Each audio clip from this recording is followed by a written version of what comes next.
Selamat siang yang baru bergabung. Izin mengingatkan untuk mengubah ID Zoom-nya sesuai dengan format yang diinfokan di grup sebelumnya, nggih. Ada 3 angka terakhir NIM, nama depan, lalu dalam kurung prodinya.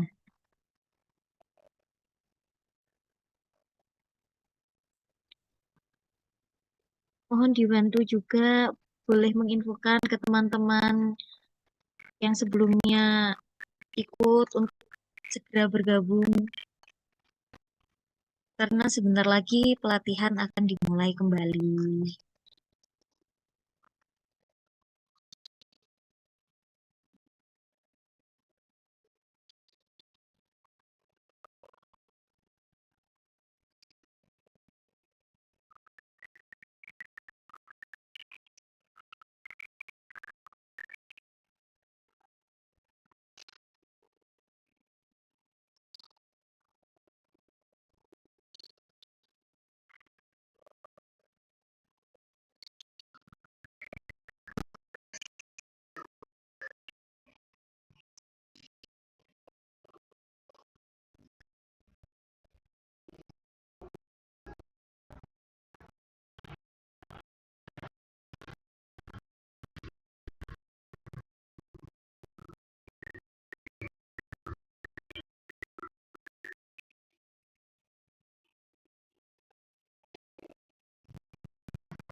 Assalamualaikum warahmatullahi wabarakatuh.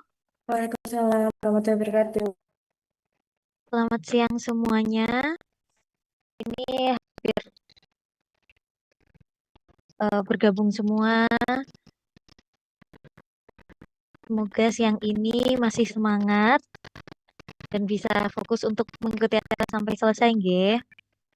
Eh, kita review dikit mungkin kali ya. Sambil menunggu teman-teman yang datang, boleh dibantu diinfokan dulu di grup-grupnya untuk teman-teman yang belum hadir sekiranya untuk segera bergabung ya.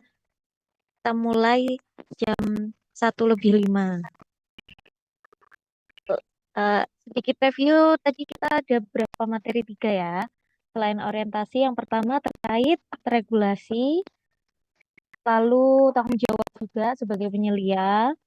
Kemudian ada materi juga terkait fatwa-fatwa. Dan yang terakhir tentang SJPH, kenalan SJPH. Ada 5, di materi yang terakhir terkait SJPH, ada 5 kriteria SJPH. Di antara teman-teman ini ada yang masih ingat 5 kriteria itu apa aja?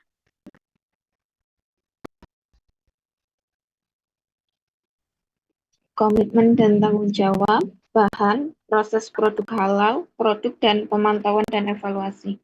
Benar, terima kasih sama Zakia. Terima kasih. Benar, ada 5. Lalu, apa lagi ya? Contoh kasus apa lagi? Mie gacoan. Kalau mie gacoan dulu namanya kita kenal mie iblis, mie setan. Nah, nama-nama itu juga tidak diperbolehkan. Sebelum kita mulai, dari teman-teman sendiri ada yang mau ditanyakan mungkin? Atau mau disampaikan? Oke, tidak ada nih. Ini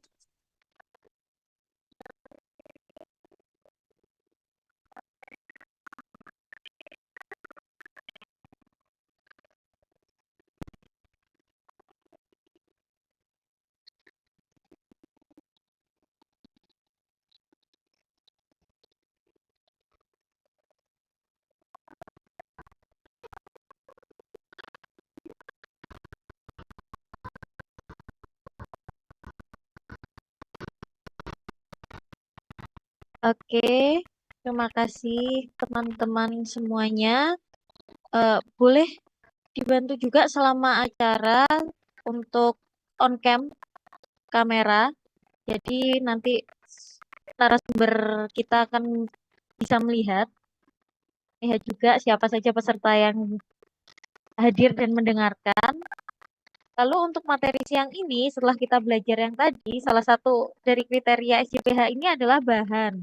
Nah, pada materi selanjutnya kita akan belajar akan ada pemaparan materi terkait menyiapkan dokumen daftar bahan dan dokumen pendukungnya. Ini tugas penting juga sebagai salah satu penyelia halal sebuah PU untuk mengetahui bahan-bahan apa aja dan dokumen pendukungnya apa yang perlu dikumpulkan.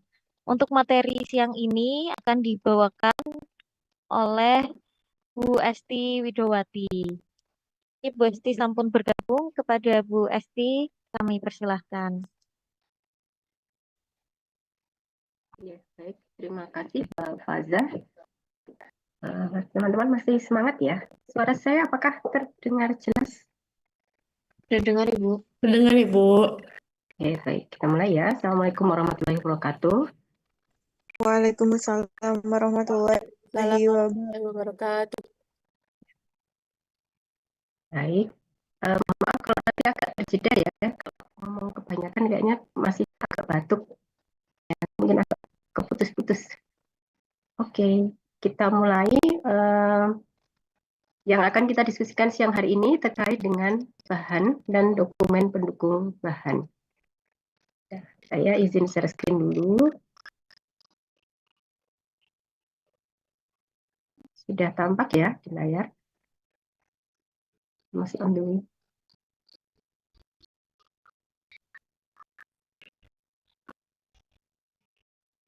Oke, sebentar saya geser ini.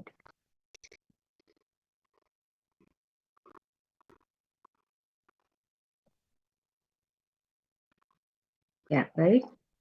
Ini materi diskusi kita siang hari ini. Untuk yang materi ini nanti saya izin ya Mbak Faza, nanti untuk pertanyaan bisa langsung disampaikan aja sambil saya menjelaskan, nggak apa-apa ya? Biar nggak ngantuk karena ini siang-siang. Nggak usah, maksud saya nggak usah menunggu materi saya selesai. Silahkan kalau ada pertanyaan bisa langsung raise hand atau nulis di chat gitu ya. Saya dipotong nggak apa-apa maksud saya. Monggo Bu. Baik, ini outline diskusi kita siang hari ini, teman-teman. Yang pertama, saya akan mulai dengan teori bahan, kemudian masuk ke titik kritis bahan, setelah itu baru ke dokumen pendukung bahan, dan nanti terakhir kita akan melihat bagaimana form lampiran yang berkaitan dengan bahan di SJPH. Baik. Saya rasa kalau ini teman-teman tadi sudah dapat ya materi tentang ini, jadi bahan itu merupakan salah satu komponen atau salah satu bagian yang penting dalam SJPH. salah satu kriteria SCPH itu selain proses, komitmen tanggung jawab, kemudian produk, pemantauan evaluasi, juga ada bahan. Nah, kalau kita bicara terkait bahan ini adalah unsur yang digunakan untuk membuat atau menghasilkan produk yang dipersyaratkan dalam SCPH. Jadi semua bahan itu pokoknya semua yang digunakan untuk membuat produk gitu ya. Makanya bahan ini dapat digolongkan menjadi bahan baku atau bahan utama. Kemudian kalau bahan utama tentu saja dia menempati porsi yang paling besar ya dari suatu produk. Kemudian bahan tambahan ini biasanya jumlahnya lebih sedikit. Kemudian bahan olahan ini biasanya bahan-bahan yang ditambahkan juga, jadi statusnya sebenarnya hampir mirip dengan bahan tambahan gitu ya, karena persentasenya tidak terlalu besar. Kemudian bahan penolong, nah bahan penolong ini biasanya digunakan untuk meningkatkan performance atau meningkatkan efektivitas. Kemudian kalau dari sumber bahannya, itu bahan bisa berasal dari hewan, dari tumbuhan, dari bahan-bahan sintetik, bahan mineral, maupun bahan yang dihasilkan dari aktivitas mikroba. Kemudian kalau untuk bahan yang berasal dari manusia, tadi di materi sebelumnya sudah ya, jadi tidak diizinkan menggunakan bahan yang berasal dari manusia.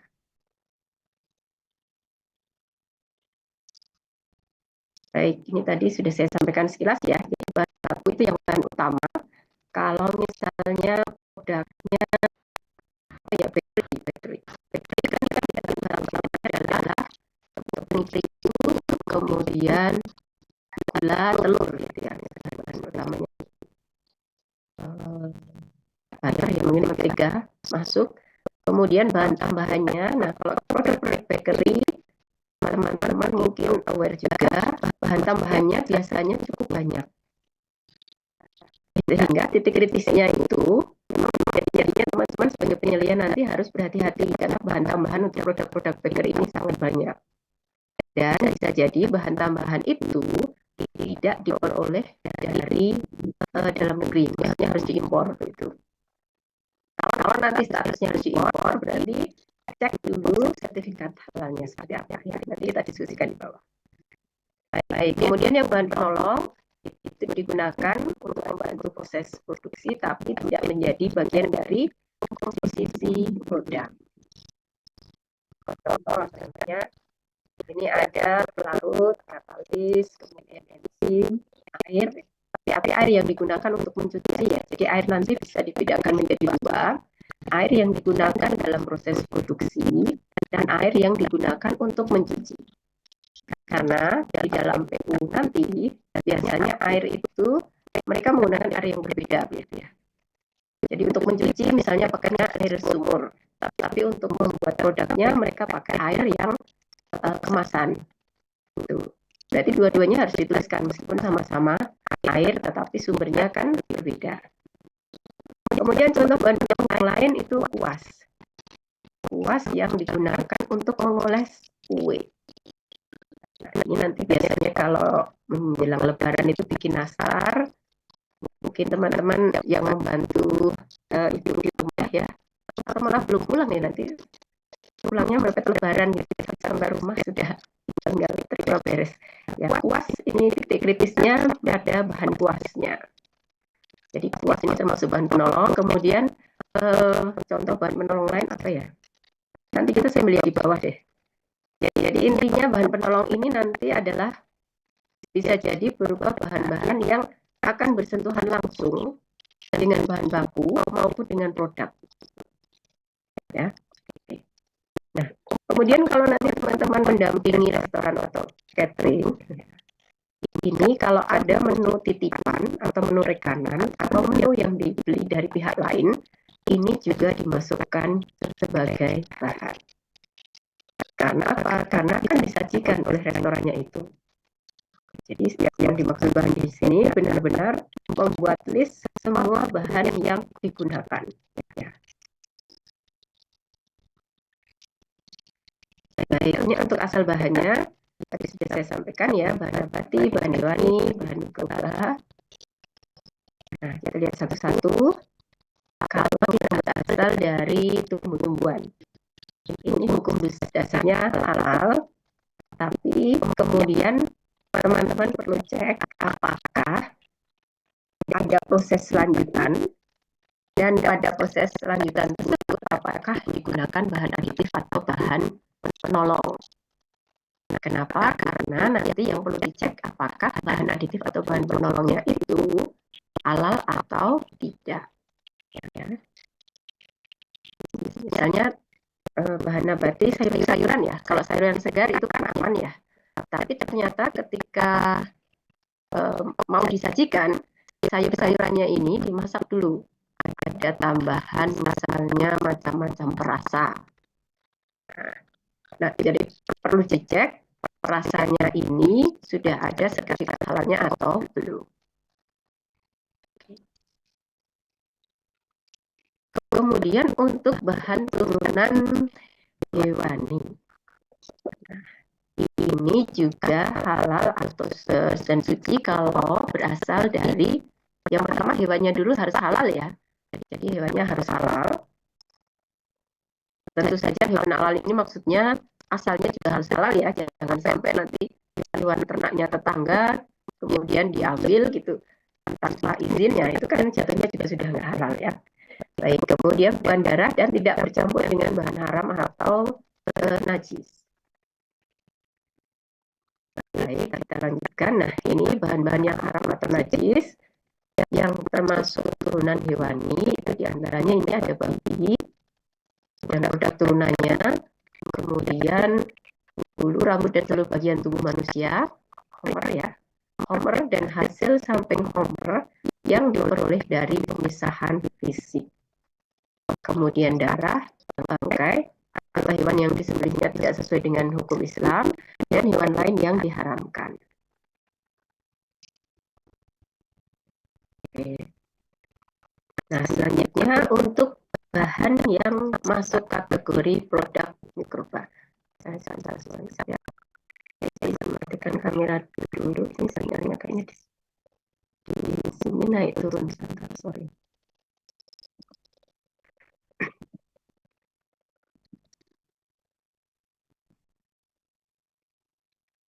Sampai mana ya? Oke, ini untuk bahan-bahan yang merupakan produk mikroba. Nah, syarat apa? Syarat yang pertama, mikrobanya bukan berasal dari rekayasa genetika yang melibatkan gen babi atau gen manusia. Yang kedua, tidak bersentuhan dengan unsur babi.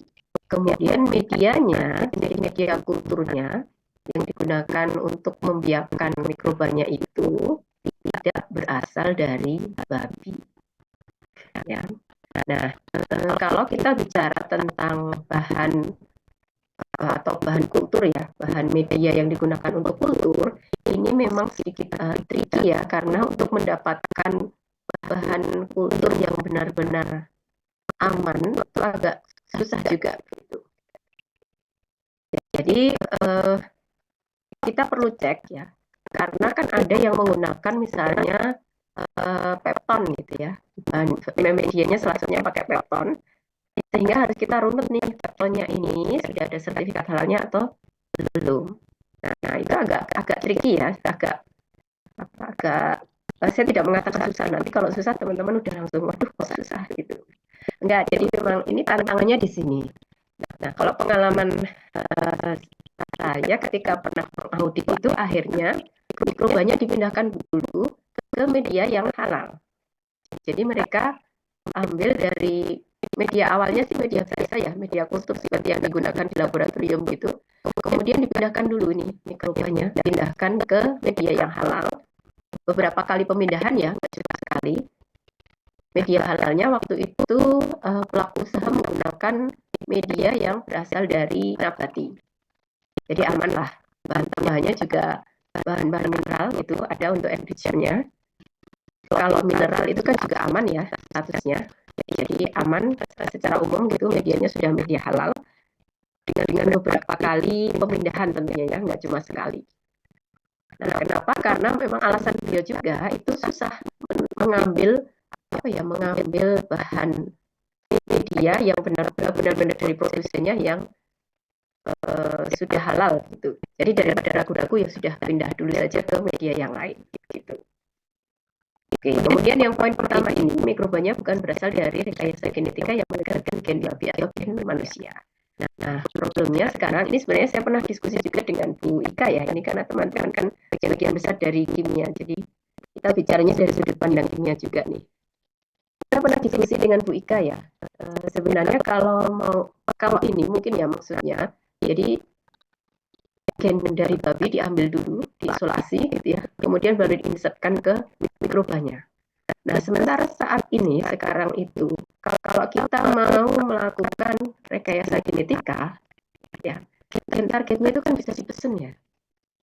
Ya kan, kita cari aja di NCBI, mana yang menjadi targetnya, terus pesen gitu. Ketika pesen itu kan sebenarnya dia pembuatannya secara sintetis, ya. Kita pernah sih, Bu Ika pernah menanyakan itu dan akhirnya jawabannya itu masih belum. Maksudnya kalau itu berarti statusnya seperti apa gitu. Karena tetap pakai gen aslinya kan gen dari babi ya. Tapi kan dia sudah bukan kita langsung ambil dari babi, itu kan bukan. Tapi kita ambil dari gene bank. Kemudian nanti kita pesan sekuen yang kita butuhkan dan dibuatnya kan secara sintetis gitu. Nah, kalau seperti itu hukumnya bagaimana? Tapi ternyata ketika kita tanyakan juga masih belum ada jawaban yang pasti gitu ya. Jadi sementara untuk kehati-hatian ya sudah, fatwanya adalah mikrobanya bukan berasal dari rekayasa genetika yang melibatkan babi ataupun manusia. Ya. Baik. Kemudian ini tadi yang saya ceritakan, bahan untuk bahan ini harus pakai bahan yang halal. Sementara kalau teman-teman pernah bekerja menggunakan media untuk mikroorganisme, itu biasanya macamnya banyak ya, nggak cuma satu gitu. Dan itu meskipun sedikit harus ditambahkan. Jadi mikroba itu saya pernah salah nimbang bahan gitu ya. Mikrobanya nggak mau hidup memang beneran. Jadi meskipun sedikit dia harus ditambahkan. Nah disitulah taktik kritisnya. Ini termasuk juga bahan aditifnya. Dan yang terakhir harus diperhatikan produk mikrobial itu tidak menyebabkan infeksi atau intoxikasi. Jadi dari mikrobanya sendiri itu juga harus dipilih yang aman ya, nggak patogen gitu maksudnya. Yang mikrobanya yang pertama aman dulu. Makanya teman-teman kalau belajar mikrobiologi itu kan ada yang namanya strain ya. Karena nanti kode strain-nya berbeda itu sama-sama E. coli misalnya. Tapi yang satu E. coli-nya ini yang agak patogen nih, yang ini sudah enggak karena dia sudah di rekayasa. Gitu. Nah itulah pentingnya kenapa perlu menuliskan strain itu sebagai tanda pengenal dari si mikroba itu. Baik, nah ini kemudian persyaratan selanjutnya. Untuk media pertumbuhan yang diperoleh tanpa pemisahan dari media, kalau produknya itu diperoleh tanpa pemisahan dari media pertumbuhannya. Apa contohnya? Tempe. Tempe itu kan bahannya yang gampang tempe ya, kedelai, kemudian tambahkan rhizopus ya biasanya jamurnya. Sudah dibiarkan fermentasi. Setelah jadi produk kan semuanya diambil ya, dipakai semuanya, tidak ada pemisahan. Ya, jadi medianya tidak dipisahkan. Nah, kalau prosesnya seperti itu, maka syarat medianya itu harus halal. Oke, nah kemudian yang kedua, kalau diperoleh dengan pemisahan dari media pertumbuhannya, artinya di sini ada pemisahan ya dari media pertumbuhan, tapi dalam proses selanjutnya itu nggak ada pencucian syar'i.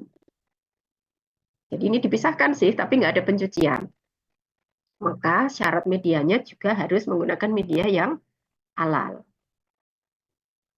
Nah, kemudian yang ketiga, itu kalau ada pemisahan dari media pertumbuhan ya, dan ada proses pencucian syar'i. Nah, kalau ada proses pencucian syar'i, ini maka media pertumbuhannya boleh berasal dari bahan yang najis, tapi selain babi. Tuh, jadi oke, nah pencucian syar'i itu nanti di bawah ada nggak ya? Saya lupa. Itu dicuci sekitar air yang dibutuhkan sekitar 270 liter untuk pencucian itu, untuk pencucian syar'i. Ya, caranya boleh dikucurkan, ya, boleh dikucurkan, jadi airnya mengalir, atau boleh direndam juga. Baik, nah kemudian lanjut catatan yang lain untuk media pertumbuhan, ini bisa meliputi media penyegaran, pengembangan inokulumnya, media produksi, dan bahan penolong dalam media. Jadi ini semua ya, kadang kita kan mau reculture itu sama mau yang digunakan untuk produksi, medianya beda. Jadi harus diperhatikan semuanya ini. Kemudian pemisahan produk dari media pertumbuhannya ini bisa dilakukan secara kimiawi maupun secara fisik.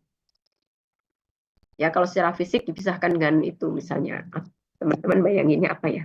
Disaring boleh, disaring kemudian atau diendapkan itu yang secara fisik ya.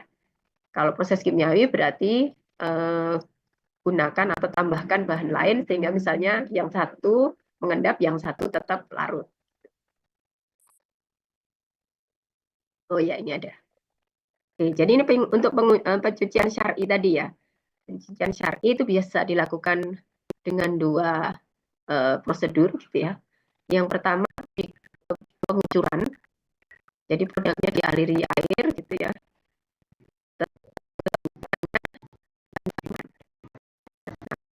Rendam ini minimal 270 liter. Jadi kebayang ya, kalau misalnya beli galon itu 1 galon itu sekitar berapa? 20 ya, 20 literan atau yang 10 liter.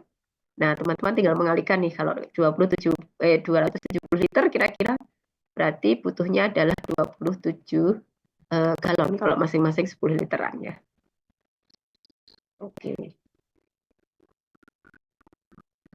Nah, baik, selanjutnya adalah bahan-bahan sintetik. Ini meliputi bahan kimia, bahan biologi, dan bahan yang diperoleh dari rekayasa genetika. Contoh ini contoh aspartam. Ya. Aspartam itu titik kritisnya adalah sumber asam aminonya. Ya. Dia dari asam aspartam dan fenilalanin gitu ya. Kemudian yang menjadi titik kritis adalah sumbernya. Sumbernya dari mana? Baik, kemudian ada bahan sintetik yang menggunakan bahan anorganik dengan tambahan bahan penolong. Sebenarnya kalau yang bahan anorganik ini nanti masuknya itu kan masuk ke yang KMA 1360 ya. Jadi bahan yang tidak membutuhkan sertifikat halal. Tapi kemudian karena ada tambahan bahan penolong ya, sehingga ini letak titik kritisnya di sini. Hati-hati. Oke, contoh nih, taurin ya, taurin. Nah, titik kritisnya di mana? Ternyata untuk pemucatan warnanya itu digunakan karbon aktif atau arang aktif. Kalau dulu arang aktif atau karbon aktif itu berasal dari kayu-kayu tumbuhan ya, yang dibakar gitulah kayak kalau sekarang masih nggak ya yang jualan arang? Masih ya, masih suka buat sate itu kan ya. Nah, itu seperti itu, arang aktif kan seperti itu. Tapi sekarang karbon aktif atau arang aktif itu sudah bisa dibuat juga dari tulang hewan. Ya, disitulah letak titik kritisnya karena perlu dicek dulu. Ini hewannya ini siapa gitu ya. Baik, lanjut.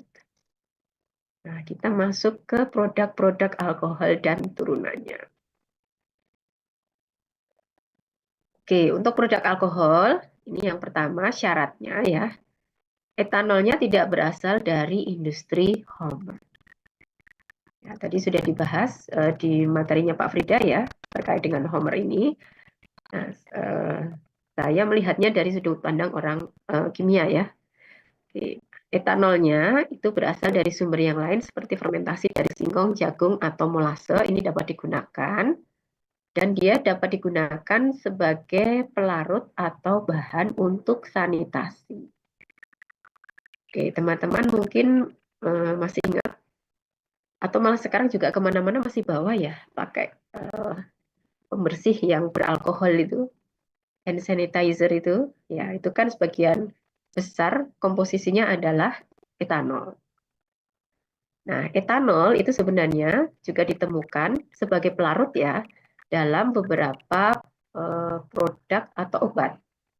Kalau teman-teman minum obat batuk, coba bisa dicek. Nanti kalau ya saya nggak mendoakan Anda batuk ya, saya sedang batuk soalnya. Tapi saya bukan saya memang jarang minum obat.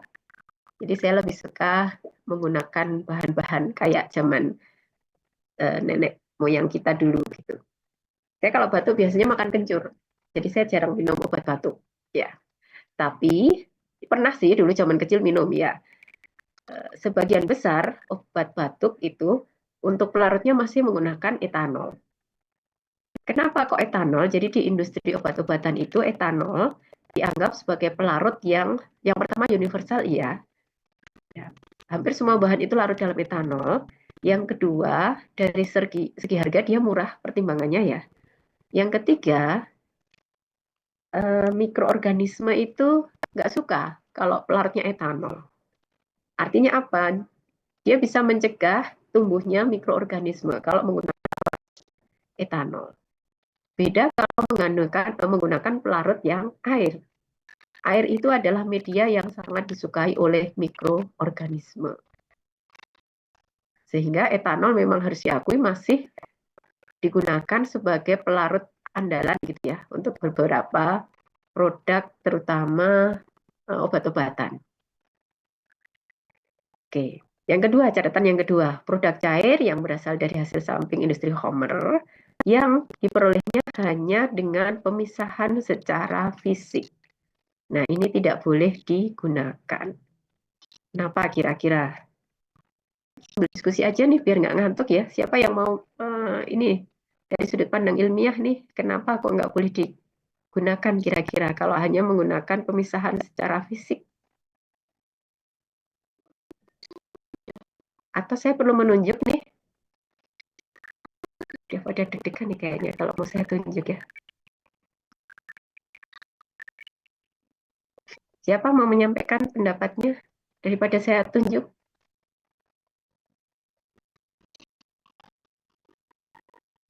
Kira-kira kenapa?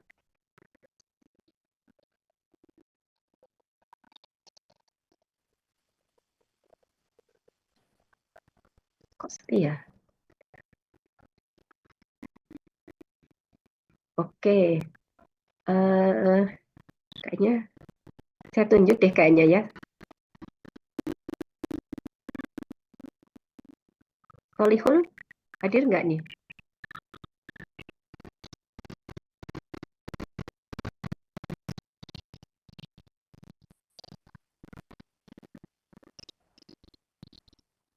Nggak hadir?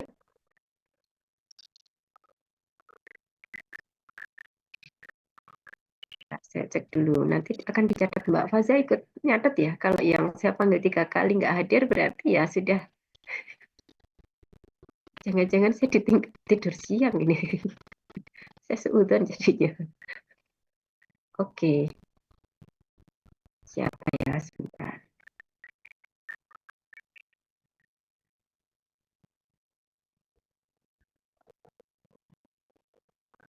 Mengurutkan dari atas. Cindy hadir nggak? Hadir, Ibu. Oke, silakan kalau mau menyampaikan pendapat. Tadi pertanyaannya bisa diulangi tidak ya, Bu? Yang poin B ini, produk cair yang berasal dari hasil samping industri Homer yang diperoleh hanya dengan pemisahan secara fisik, ini kan tidak boleh digunakan. Nah, kira-kira kalau dari sudut pandangnya orang kimia itu kenapa? Kita kan belajar metode pemisahan ya. Ya, Ya, ini teman-teman yang dari industri sama biologi biar ikut menyimak. Gimana, Cindy? mungkin karena takutnya masih ada sisa-sisanya, Bu. Oke, Sisa-sisa. sisa-sisa etanolnya ya maksudnya?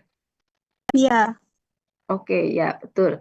Nah, selain itu, Cindy, kira-kira kalau ada sisa etanolnya, Cindy bisa nggak menentukan berapa persen sisanya? Kalau hanya dipisahkan saja maksud saya, ini kan hanya dengan pemisahan secara fisik gitu. Kalau Bisa nggak secara menentukan? fisik tidak tahu Bu berapa persennya, jadi makanya tidak boleh. Yes, betul. Oke, yang lain sepakat ya? Sepakat aja nanti daripada saya tanya gitu kayaknya. Permisi Bu. Ya. Oh, Eh, kamu baru muncul. Tadi saya habis kamar mandi Bu, laptopnya di luar. Ya Saya iyalah, baru masa cek laptop WA ada dibawa yang ke manggil. kamar mandi. Ya, kamu mau nambahin apa, Lihul? Tadi saya dipanggil karena apa ya Bu, kalau boleh tahu? Ya wes, nanti pertanyaan selanjutnya kamu mengacaukan. Karena kamu juga nggak muncul nih, nggak open cam nih. Mana nih, Oh, saya nggak lihat kamu. benar Bu, kameranya ketutup.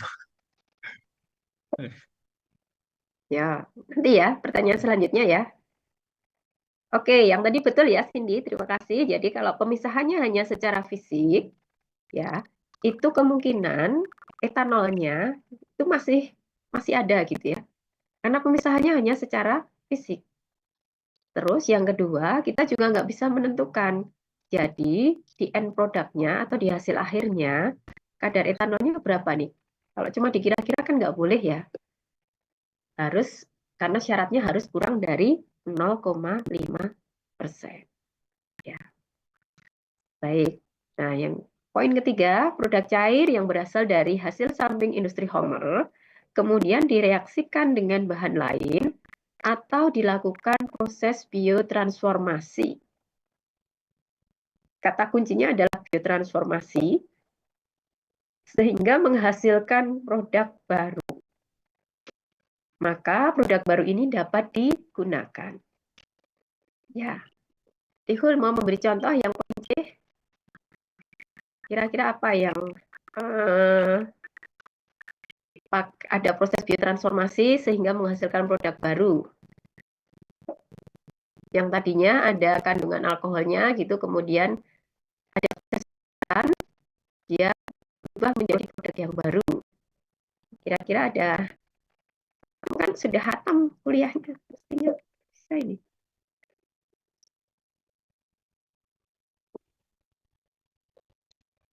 Gampang ini contohnya, kamu nggak usah memikirkan yang susah-susah loh ya.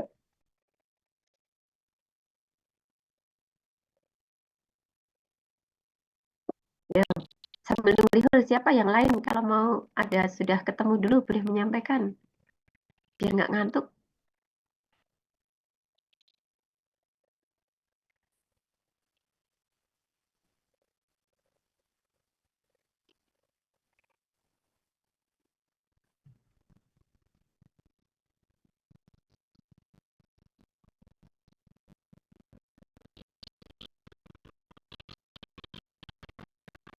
Itu saya, pertanyaan saya ya. Enggak kan? Oh, ada yang jawab benar. Oh, bukan. Cuka. Ya, betul-betul cuka. Betul, cuka itu dia hasil fermentasi lanjutan ya. Jadi, produk antaranya sebenarnya adalah etanol kan. Tapi kalau etanol mengalami fermentasi lebih lanjut, maka akan dihasilkan cuka. Betul, ya. Nah, cuma nanti teman-teman kalau jadi penyelia hati-hati ya. Contoh minuman cuka itu kan sekarang banyak. Ada yang dari buah-buahan juga, mungkin pernah mendengar ada cuka apel. Kemudian kemarin saya pernah cek itu cuka yang bahannya dari nanas ya. Jadi cuka apel, cuka nanas gitu itu. Nah, itu tetap perlu dilakukan pengecekan secara laboratorium. Jadi teman-teman nggak bisa mengatakan bahwa produk ini sudah aman. Tetap nggak bisa. Kenapa? Ingat, di end produknya, kadar alkohol yang diizinkan, kadar etanol yang diizinkan, itu kan harus kurang dari 0,5%. Ya. Oke, kita pernah ada pengalaman, jadi audit gitu ya, di suatu pelaku usaha, end produknya ini apa ya, masih ada alkohol, tapi alkoholnya kan memang bukan untuk fermentasi Homer ya. Jadi memang yang poin C ini kasusnya. Akhirnya kita putuskan untuk cek lab gitu ya. Penentuan kadar alkohol pakai apa sih? Teman-teman masih ingat nggak? Kalau mau menentukan kadar alkohol pakai apa? GC Bu, GCMS. Oke, GC saja atau GCMS? GCMS Bu. GCMS, oke. Anda pilih yang mahal kalau gitu ya.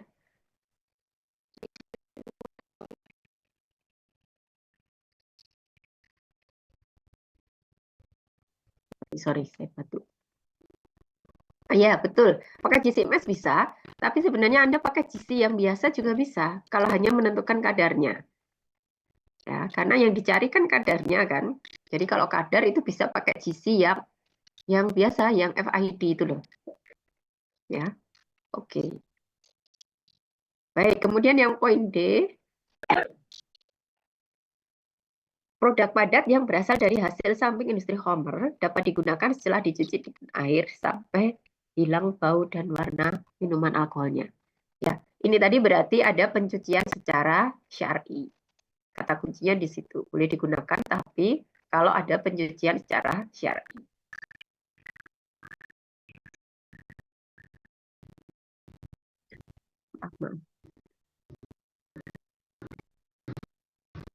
Baik, kemudian poin selanjutnya terkait dengan persyaratan bahan yang ini digunakan untuk produk luar. Jadi produk luar, jadi bukan yang kita konsumsi maksudnya ya, bukan makanan atau minuman. Oke, yang bisa digunakan di produk luar itu yang pertama etanol ya, tapi yang tidak berasal dari industri Homer. Yang kedua plasenta hewan, tapi harus hewan yang halal. Kemudian kulit dari bangkai hewan halal, tapi setelah dilakukan penyamakan. Jadi bukan yang kulit mentah gitu, bukan ya. Kemudian bulu, rambut, dan tanduk dari bangkai hewan halal, termasuk yang tidak disembelih secara syar'i. Oke, jadi yang boleh diambil hanya bulu, rambut, sama tanduk. Baik. Nah, kita masuk ke kategori bahan. Jadi bahan untuk proses produk halal itu dapat dikategorikan menjadi bahan yang kritis, sangat kritis, dan tidak kritis. Oke. Nah, apa bedanya? Ini nanti kalau untuk bahan yang sangat kritis itu adalah bahan-bahan yang berasal dari hewan sembelihan dan turunannya. Jadi kalau bahannya itu berasal dari hewan ya, yang hewan sembelihan terutama ya, bukan yang susu, telur, atau ikan, bukan. Kalau itu kan aman statusnya ya. Jadi yang dari produk hewan sembelihan, daging, dan produk turunannya, itu masuknya kategori sangat kritis. Kemudian yang bahan kritis, dan bahan-bahan lain ya, yang sangat kritis ini bahan-bahan yang prosesnya kompleks, atau dari bahan bakunya sendiri, itu juga agak kompleks untuk penelusuran kehalalannya. Kemudian untuk bahan yang kritis, ini kalau dia berpotensi mengandung bahan yang non halal, ya.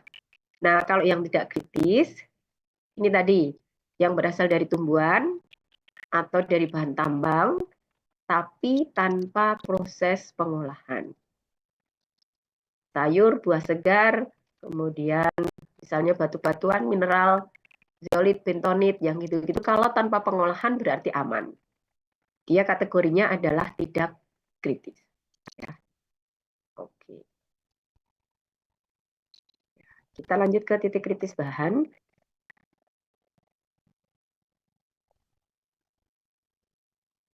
Oke, yang dimaksud titik kritis itu adalah tahapan atau kalau saya menyebutnya pintu-pintu mana sih yang menyebabkan masuknya bahan haram atau najis ke dalam suatu produk. Di antara pintunya ini ada yang disebutkan di sini ada 4 ya. Yang pertama dari bahan itu sendiri, yang kedua dari prosesnya, kemudian dari penyimpanan dan pengangkutan. Oke. Nah, kalau dari bahannya itu harus bahan baku dan tambahan harus halal. Kemudian bahan penolongnya tidak berasal dari babi, anjing, dan bagian tubuh manusia. Kalau dari proses produksi, berarti pastikan bahwa produksinya ini tidak tercemar bahan-bahan yang najis. Atau kalaupun tercemar bahan najis, tapi harus yang selain mughaladoh ya. Dan setelah itu harus ada proses pencucian secara syar'i.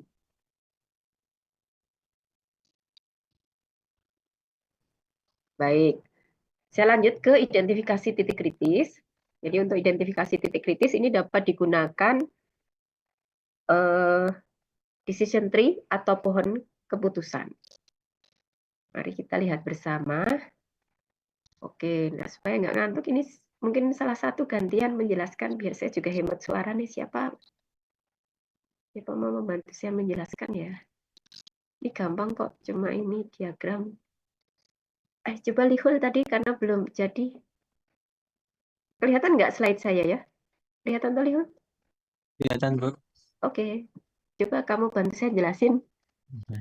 Yang ini aja dulu, yang kiri, yang produk yang kiri, nanti yang kanan kamu tunjuk teman yang lain. Untuk identifikasi titik kritis ini bisa dari bahan hewani khususnya. Terus pertama dia untuk yang turunan yang pertama itu bisa dari susu telur ikan, tapi dengan apa? Dengan catatan kalau susu telur ikannya itu tidak ada pengolahan, dia tidak termasuk titik kritis. Terus kalau ada pengolahannya, dia masuk ke titik kritis, susu telur ikannya. Oke, ya betul. Jadi kalau susu telur ikan ini kategorinya aman ya teman-teman, dia masuk positive list, artinya sebenarnya dia nggak butuh sertifikat halal gitu. Di susu telur dan ikan itu masuknya kriteria yang PL positive list. Tapi kemudian perlu Anda cek ada pengolahan lanjutan atau tidak. Ya betul. Oke. Terus kalau yang daging, Lihul kamu nunjuk siapa temanmu?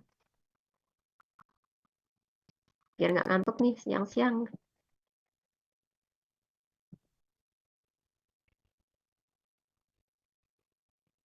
Ayo silakan Lihul. Cuma nunjuk temen kok.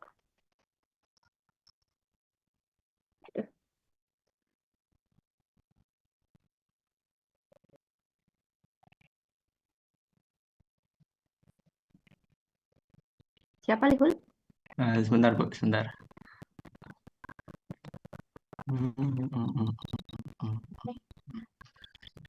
Hasan boleh itu, Bu. Siapa? Hasan. Hadir nggak ini? Hadir, Bu. Oh ya, oke. Untuk yang kanan ya, Bu ya. Itu yang kanan itu dapat berupa dari daging dan hasil samping. Hasil sampingnya itu ada lemak, tulang, kulit, dan lain-lain.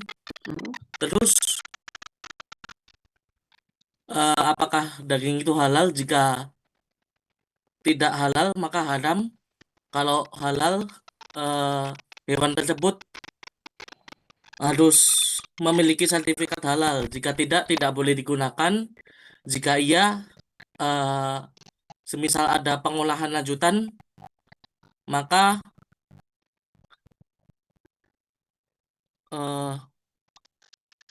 termasuk titik kritis dan tidak termasuk titik kritis, Bu. Oke, ya. Ya, betul. Oke. Kasih Hasan.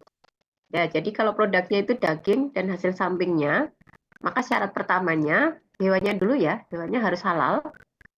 Kemudian yang selanjutnya pertanyaannya, apakah hewan halal tadi disembelih sesuai dengan syariat Islam dan memiliki sertifikat halal? Nah, ini biasanya syarat ini ya akan terpenuhi kalau daging yang digunakan ya, daging dan turunannya yang digunakan itu berasal dari RPU atau RPH yang sudah memiliki sertifikat halal. Jadi RPU dan RPH-nya harus bersertifikat halal. Kenapa? Karena memang ini termasuk sangat kritis ya sembelihan itu. Teman-teman kalau balik lagi ke syarat penyembelihan yang sesuai syariat Islam itu kan harus memotong 4 saluran kan, ya saluran makanan, saluran nafas, kemudian 2 pembuluh darah. Paling gampang melihat itu memang di ayam ya. Jadi ayam itu 4 saluran itu harus terputus, tapi lehernya sendiri, lehernya ayam itu nggak boleh sampai putus. Nah, itu ya rada tricky juga itu ya, agak tricky ya. Sehingga yang menyembelih pun itu harus sudah punya sertifikat kompetensi sebagai juru sembelih halal. Nah, makanya daging yang boleh digunakan itu adalah daging yang berasal dari RPU atau RPH yang sudah memiliki sertifikat halal. Artinya di RPU atau RPH tersebut, julehannya itu sudah memiliki sertifikat kompetensi sebagai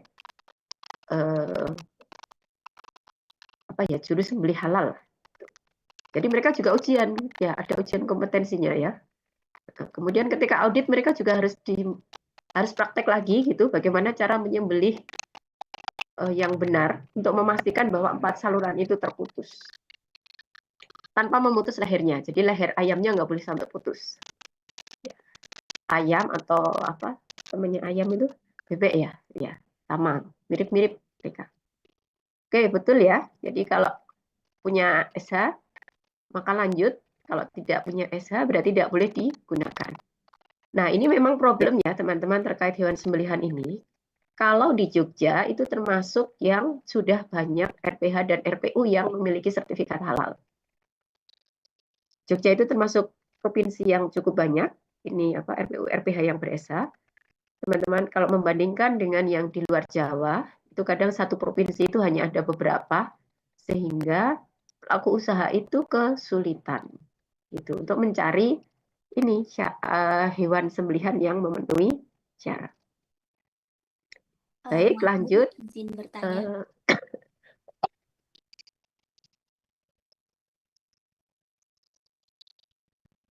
Ya, Hasan, kamu mau minta siapa ini untuk produk nabati? Bu, boleh izin memotong dulu mau bertanya? Oh ya, silakan Cindy.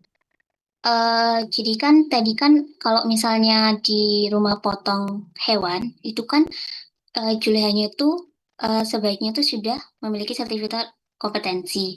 Tapi kalau misalnya di studi kasus yang perusahaan besar gitu kan Bu, biasanya kan mereka penyembelihannya itu sudah memakai conveyor gitu kan Bu. Jadi ayamnya tinggal digantung terus gitu. Nah kalau itu jadi status kehalalannya bagaimana?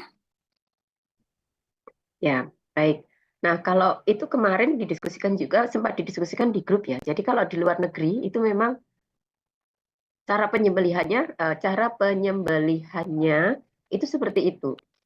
Ya, jadi Bismillahirrahmanirrahim gitu terus langsung ini sekali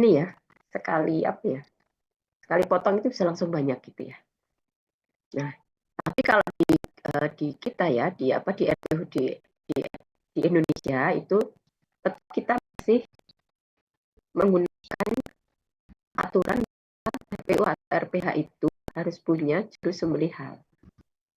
Gitu. Jadi nggak bisa bareng-bareng gitu. Nggak bisa maksudnya ayamnya dijajar bareng kemudian disembelih bareng gitu. Karena menurut teman yang dari peternakan ya, ayam yang tidak disembelih ini sesama ayam ya, bukan kita. Ayam yang tidak disembelih itu tidak boleh melihat temannya yang disembelih. Jadi harus dipisahkan. Bahkan dari tempatnya pun di RPU-nya itu harus dipisahkan. Jadi misalnya ya, kita mau nyembelih ayam 5 gitu. Tapi nyembelihnya kan satu-satu nih. Nanti yang masuk di ruang penyembelihan itu juga satu-satu. Jadi yang 4 ini kayak disingkirkan dulu. Dia nggak boleh lihat satu temannya ini yang akan disembelih. Gitu. Etika penyembelihan hewannya seperti itu ternyata. Begitu sih, Din. Nah, tapi memang katanya, konon kabarnya kalau di luar itu ya, itu agak sulit kalau menerapkan seperti yang juleha yang sebenarnya di kita. Jadi mereka memang dengan alasan efisiensi juga ya. Di sana kan sumber daya manusia itu kan lebih mahal ya. Jadi SDM manusia julehannya itu hanya akan mengawasi gitu. Tapi kalau yang di kita syaratnya RPU dan RPH itu tetap harus julehannya yang melakukan gitu sih. Gitu sih, apakah menjawab?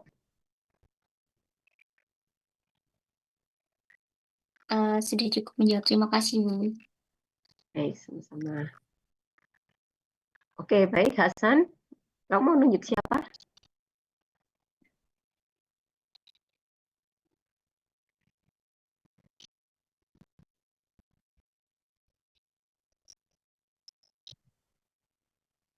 Eh, Aska, Ibu. Aska, oke. Aska hadir nggak ya? Hadir, Bu. Ya, tapi suaramu kecil. Hadir. Kecil ya? Iya, kecil. Kamu kayak di ujung dunia gitu. Bentar, Bu. Ya, kamu tugasnya menjelaskan ini ya, yang Mbak Nabati ya. Kita tunggu dulu. Ah, teman-teman, Aska lagi nyari sinyal. Belum ya, Bu? Ya, lumayan. Tapi kamu sambil agak teriak ya, biar kedengaran kenceng. Oh iya. Jadi untuk identifikasi titik kritis untuk bahan nabati itu nanti bahan nabati yang oleh itu apakah melalui pengolahan atau tidak. Jika tidak nanti termasuk tidak tidak titik kritis. Terus kalau iya nanti itu lanjutannya jika kultivasi mikrobial seperti tempe, pembuatan tempe atau roti yang menggunakan mikroba itu, nanti kalau ya itu, nah itu apakah pakai fermentasi Homer? Jika iya itu haram, tapi kalau jika tidak nanti eh, ada titik kritis di situ. Nah kalau tidak melalui kultivasi mikrobial, nanti eh, ada bahan tambahan. Jika ditambahkan bahan tambahan atau bahan penolong, itu nanti ada titik kritisnya. Jika tidak, ya non titik kritis itu. Oke, betul. Jadi kalau bahan nabati yang perlu dicek adalah ada atau tidaknya pengolahan, ada tidaknya kultivasi mikroba ya. Nah, karena melibatkan kultivasi mikroba, artinya ada proses fermentasi. Kalau ada proses fermentasi, teman-teman harus cek, ini fermentasinya fermentasi Homer atau bukan. Karena begitu fermentasi Homer, artinya ini sudah tidak diizinkan ya, sudah jatuhnya haram. Nah, kalau fermentasinya bukan fermentasi Homer, oke, berarti perlu dicek itu bahan tambahan sama bahan penolongnya apa saja yang digunakan ya, karena di situ adalah letak titik kritisnya. Baik, lanjut ya. Nah, untuk bahan yang lain-lain ya, kalau yang hewan sama tumbuhan tadi identifikasinya seperti itu, kalau yang bahan lain, kalau bahan tambang kan gampang nih, dia langsung posisinya tidak kritis atau masuk kategori positive list. Kemudian yang bahan sintetik ini kalau yang organik ini hati-hati, dia statusnya adalah bahan yang kritis. Ya, jadi nanti perlu dirunut dulu, cek dulu ketertelusurannya. Kalau yang bahan non organik ini yang perlu dicek lebih dulu, ada bahan penolongnya atau tidak. Ya. Kalau tidak ada kan aman, tapi kalau ada berarti dirunut dulu bahan penolongnya apa dan seterusnya.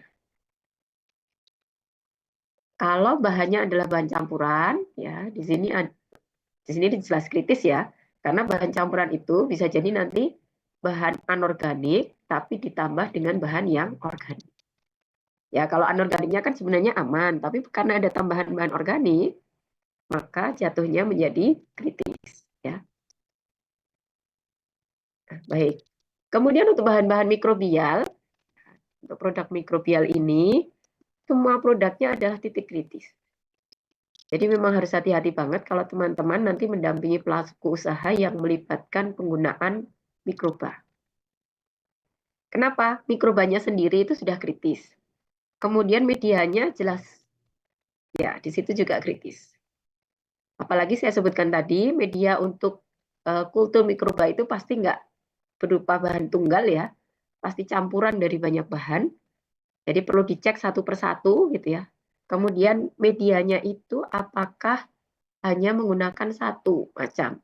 Maksud saya apakah hanya media kultur saja, apakah ada media lain yang digunakan untuk produksi, nah itu juga perlu diperhatikan.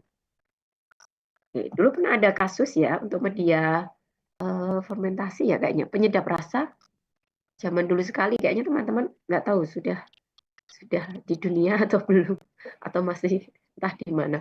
Jadi dulu pernah ada kasus, ternyata media yang digunakan salah satunya berasal dari lemak babi. Lemak hewani dan ternyata hewannya itu adalah babi gitu. Sehingga apa? Sehingga proses produksinya sempat dihentikan dulu. Jadi bahan yang sudah beredar di pasaran ditarik, proses produksinya dihentikan. Mereka butuh beberapa waktu ya tentu saja, karena tadi dia harus membersihkan semua fasilitas produksinya. Nah setelah itu baru dicek kembali, sudah aman gitu ya, bahannya juga sudah diganti. Ya. Jadi kalau kita bicara proses produksi itu bukan hanya mengganti bahan ya, karena bahan itu kan sudah menyentuh alat-alat produksi. Hati-hati, makanya alat produksinya itu juga nanti jadinya kritis di situ ya. Jadi proses produksi makanya termasuk titik kritis juga. Nah, baik. Kita masuk ke persyaratan dokumennya ya. Jadi untuk bahan-bahan turunan susu tadi kan aman ya. Kalau dia adalah susu segar. Jadi kalau yang susu segar ini masuknya positive list. Kalau susu bubuk kan berarti dari susu segar kemudian ada proses tambahan. Nah, cek dulu di proses tambahan itu ada bahan aditifnya atau tidak. Kemudian kalau dari susu mau diubah menjadi keju, biasanya ditambahkan enzim atau asam untuk menggumpalkan. Kalau asam, ya karena dia bahan kimia, umumnya aman ya. Bahan kimia itu kan masuknya positive list. Cuma kalau dia berupa enzim, teman-teman perlu ingat enzim itu bisa berasal dari hewan, tumbuhan maupun mikroorganisme. Kalau dari tumbuhan umumnya aman, tapi untuk mendapatkan enzim dari tumbuhan itu kan nggak bisa langsung juga. Ada proses tambahan. Kalau enzim itu diambil dari hewan, ya cek dulu hewannya hewan halal atau bukan. Tuh. Kalau enzim itu diambil dari mikroorganisme, nah ini lebih kompleks lagi nanti ngeceknya. Mikroorganismenya dulu dicek, kemudian media kulturnya juga perlu dicek. Baik, yang kedua telur. Kalau telur ini, telur segar itu aman ya. Tapi kalau sudah menjadi produk turunannya, maka yang perlu dicek adalah ini. Kalau misalnya tepung telur, ya berarti yang dicek adalah ragi atau enzim yang digunakan. Kemudian hewan air. Ya, ikan itu kan halal ya, masuk kategorinya halal tadi yang blok sebelah kiri itu. Tapi kemudian ada proses tambahan atau proses lanjutan. Nah, yang perlu dicek apa? Bahan tambahan lain yang digunakan. Jadi kalau hewannya halal, maka bahan tambahannya perlu dicek apakah halal atau tidak. Oke, kemudian untuk yang bahan nabati ini, contohnya kalau buah segar kan aman ya. Tapi kadang-kadang dia disemprot dengan pelapis yang berupa gelatin, lilin, atau wax. Nah, kalau lilin ini biasanya berasal dari tumbuhan ya. Tapi kalau wax ini bisa berasal dari hewan. Gelatin itu bisa berasal dari hewan juga. Jadi perlu dicek hewannya siapa. Oke, kemudian buah dan sayuran kering. Ini kalau hanya dikeringkan saja sebenarnya aman ya teman-teman. Jadi prosesnya kan hanya dari sayuran segar, kemudian prosesnya adalah pengeringan, itu aman. Tapi kalau ada penambahan bahan aditif, maka yang perlu dicek adalah bahan aditifnya. Oke, dan seterusnya ya. Jadi emulsifier juga. emulsifier yang kita kenal selama ini sebagian besar kan berasal dari hewan ya. Tapi ada juga emulsifier yang berasal dari lecithin, dari soya. Nah, dia sebenarnya aman karena dari soya ya.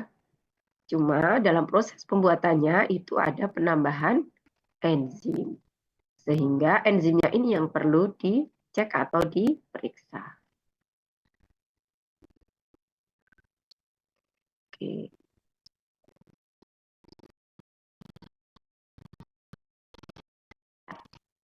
Baik, lanjut. Untuk bahan yang berupa minyak nabati.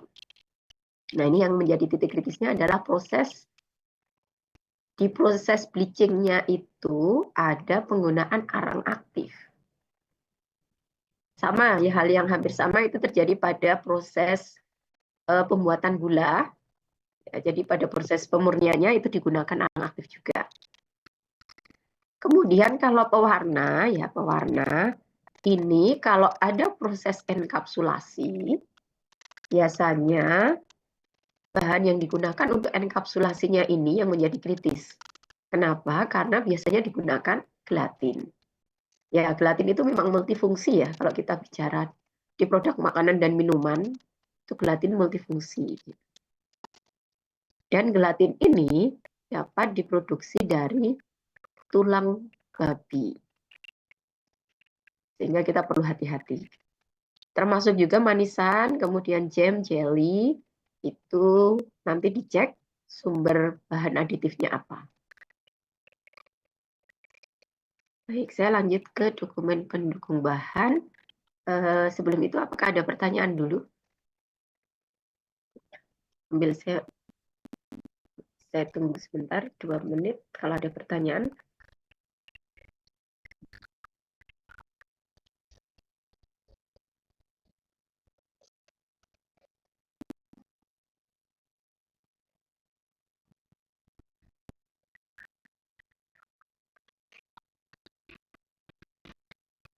Ada? Baik, kalau ada, silakan.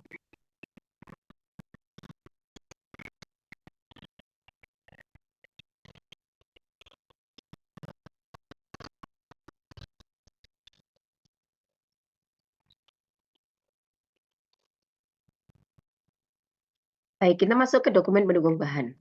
Ya. Nah, dokumen pendukung bahan itu yang utama tentu saja adalah sertifikat halal. Tapi kalau untuk yang skema reguler, teman-teman juga boleh menggunakan dokumen lain, ya, dokumen pendukung lain yang bukan berupa sertifikat halal. Jadi nanti dibedakan dengan yang self-declare ya. Kalau yang self-declare itu karena semuanya sederhana ya. Self-declare itu syaratnya kan bahannya harus sederhana dan sudah memiliki SH. Kemudian prosesnya juga tidak kompleks, gitu ya. Nah, kalau untuk yang skema pengajuan sertifikat halal melalui jalur yang reguler ini, teman-teman bisa menggunakan sumber dokumen lain yang bukan SH. Tapi syaratnya yang pertama, ini harus valid, ya, valid artinya masih berlaku dan harus dikeluarkan oleh produsen, bukan oleh supplier. Jadi biasanya kalau teman-teman misalnya menemukan bahan gitu ya, ini kok ternyata dokumennya bukan sertifikat halal, boleh nggak digunakan? Cek dulu ke produsennya, tanya ke produsennya. Ya, itu tugas penyelia di suatu pelaku usaha atau di perusahaan gitu ya. Jadi kalau ada bahan yang belum ada sertifikat halalnya, belum ketahuan gitu ya, sertifikat halalnya, teman-teman bisa kontak dulu ke produsennya.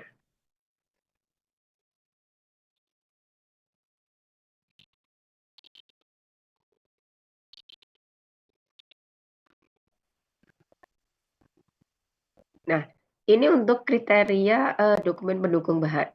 Yang pertama, kalau kategorinya positive list, itu dia tidak butuh dokumen SH ya. Teman-teman bisa cek bahan yang masuk kriteria ini di KMA 1360. Nanti di bawah saya tunjukkan juga. Kemudian yang ini kritis dan harus ber-SH, berarti SH-nya bisa dari BPJPH atau lembaga lain yang diakui oleh BPJPH. Jadi mulai 2021 itu yang mengeluarkan SH di Indonesia kan memang BPJPH. Tapi sebelum itu, sebelum 2021 itu yang mengeluarkan SH adalah MUI. Sehingga apa? Sehingga sampai sekarang itu masih ada beberapa dan banyak sertifikat halal yang dikeluarkan oleh MUI dan masih berlaku. Jadi catatannya boleh yang dikeluarkan oleh MUI selama masih berlaku. Sehingga kalau teman-teman nanti di lapangan cek sertifikat halal, kalau dikeluarkan oleh MUI, yang harus diperhatikan adalah tanggal kadaluarsonya. Tapi kalau dikeluarkan oleh BPJPH, yang harus teman-teman cek adalah tanggal terbitnya atau masa terbit. Kita biasa menyebutnya masa terbit. Oke, nah kemudian kalau yang kritis tapi tidak harus ber-SH, ini bisa pakai spesifikasi bahan, diagram alir, pernyataan bahwa fasilitas tersebut bebas babi, kuesioner, dan lain-lain. Tapi syaratnya ini hanya untuk bahan-bahan yang tidak masuk di kategori 2. Ya, jadi kalau untuk bahan-bahan yang kritis, ini SH itu sifatnya adalah wajib. Oke, nanti kita lihat bersama. Nah, ini KMA 748. KMA 748 ini isinya adalah bahan-bahan yang wajib bersertifikat halal. Jadi di dalam KMA 748 ini, di lampirannya itu sudah tertulis bahan-bahan apa saja yang wajib SH-nya ya. Jadi wajib memiliki SH gitu. Ini ada daftarnya secara garis besar, tapi detailnya tentu saja teman-teman perlu cek di KMA-nya. Cuma, jadi ini KMA-nya 748. Cuma sekarang baru kemarin itu ya setengah tahun yang lalu lah ya. 2024 itu sudah terbit KMA yang baru. Jadi ada KMA 944 tahun 2024. Kayaknya ini munculnya sekitar Desember gitu deh. Menjelang akhir tahun pokoknya. Nah, bedanya apa? Di 944 ini sudah dirinci dengan lebih detail, baik itu klasifikasi produknya maupun rincian jenis produknya. Kita bandingkan dengan yang 748 ya. Ini yang 748, itu kan hanya jenis produk, kemudian rinciannya seperti ini ya. Misalnya susu dan analognya, rinciannya adalah susu fermentasi, yang plain, yang berkultur, dan seterusnya. Kalau yang di 944, ini sudah ada narasinya atau penjelasannya yang lebih detail. Sehingga dengan KMA yang baru ini, diharapkan para penyelia itu nggak kesasar. Jadi maksudnya, oh ini memang masuk kategori susu dan analognya. Produk ini memang masuk kategori ini. Gitu. Karena di sini sudah dijelaskan dengan detail. Jadi yang dimaksud susu itu apa, yang masuk kategori susu cair plain itu seperti apa gitu.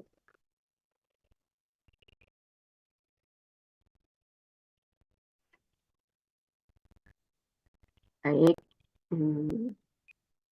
Nah, ini contoh yang lain. Jadi untuk produk-produk serealia itu juga sudah di breakdown lagi ya, lebih dijelaskan apa saja yang masuk kategori ini. Nah, ini ada keterangannya, di sini ada jenis produk bakery. Jadi bakery masuknya dalam serealia dan produk serealia. Oke. Ini yang 944. Nah, kita masih bicara produk yang wajib bersertifikat halal. Teman-teman bisa mendapatkan KMA ini di webnya BPJPH. Jadi masuk ke webnya BPJPH, kemudian nanti masukkan aja kata kunci KMA. Coba nanti kita lihat di bawah ya, saya tulis enggak ya, saya agak lupa ini. Ya. Oke, ini saya mulai dulu untuk validasi dokumen. Jadi teman-teman kalau mau nyari sertifikat halal bisa melalui link-link ini. Yang dari BPJPH itu selain dari webnya BPJPH bisa masuk ke Info Halal. Kalau yang dari MUI berarti pakai yang halal MUI. Nanti masukkan saja kata kuncinya, produknya apa, gitu ya. Oke, ini saya contoh nih, saya sebut merek di sini ya, terpaksa ya. Saya masukkan kata kunci gulaku, kemudian nanti akan muncul produknya. Nah, teman-teman nanti sebagai penyelia, dipastikan pelaku usaha itu menggunakan kemasan yang mana. Kenapa? Karena satu nomor sertifikat itu bisa terdiri dari banyak produk. Jadi nanti dipastikan misalnya pakainya gulaku yang mana? Apakah yang premium 1000 gram? Apakah yang stick? Atau yang mana? Nah, itu dipastikan ya. Jadi sebagai penyelia, pastikan benar-benar itu adalah bahan yang digunakan oleh pelaku usaha. Oke, ini kalau yang masuk ke Info Halal, kalau yang ke webnya BPJPH sama. Masukkan ke nama produk ini, nanti teman-teman akan ketemu nomor sertifikatnya. Ini bisa diperhatikan, produknya ada banyak ya. Jadi nanti dipilih atau ditulis ya, di EJPH itu dipilih atau ditulis sesuai yang digunakan oleh pelaku usaha, yang kemasan yang mana. Nah, memang sekarang dengan si halal yang baru, itu teman-teman tidak harus menuliskan secara manual SJPH ya. Tapi tetap saja di pelatihan itu kita membekali teman-teman dengan SJPH yang manual, jadi yang disusun secara manual. Alasan yang pertama, SJPH yang manual itu formnya lebih lengkap, lebih rapi, semua informasi yang diperlukan ya untuk ketertelusuran suatu produk itu sudah terwakili di form itu. Kalau di sistem yang baru, teman-teman memang untuk produk ini tidak harus menuliskan satu-satu ya. Tetap input sih, tapi memilih. Jadi produknya ini gitu. Nanti teman-teman tinggal klik.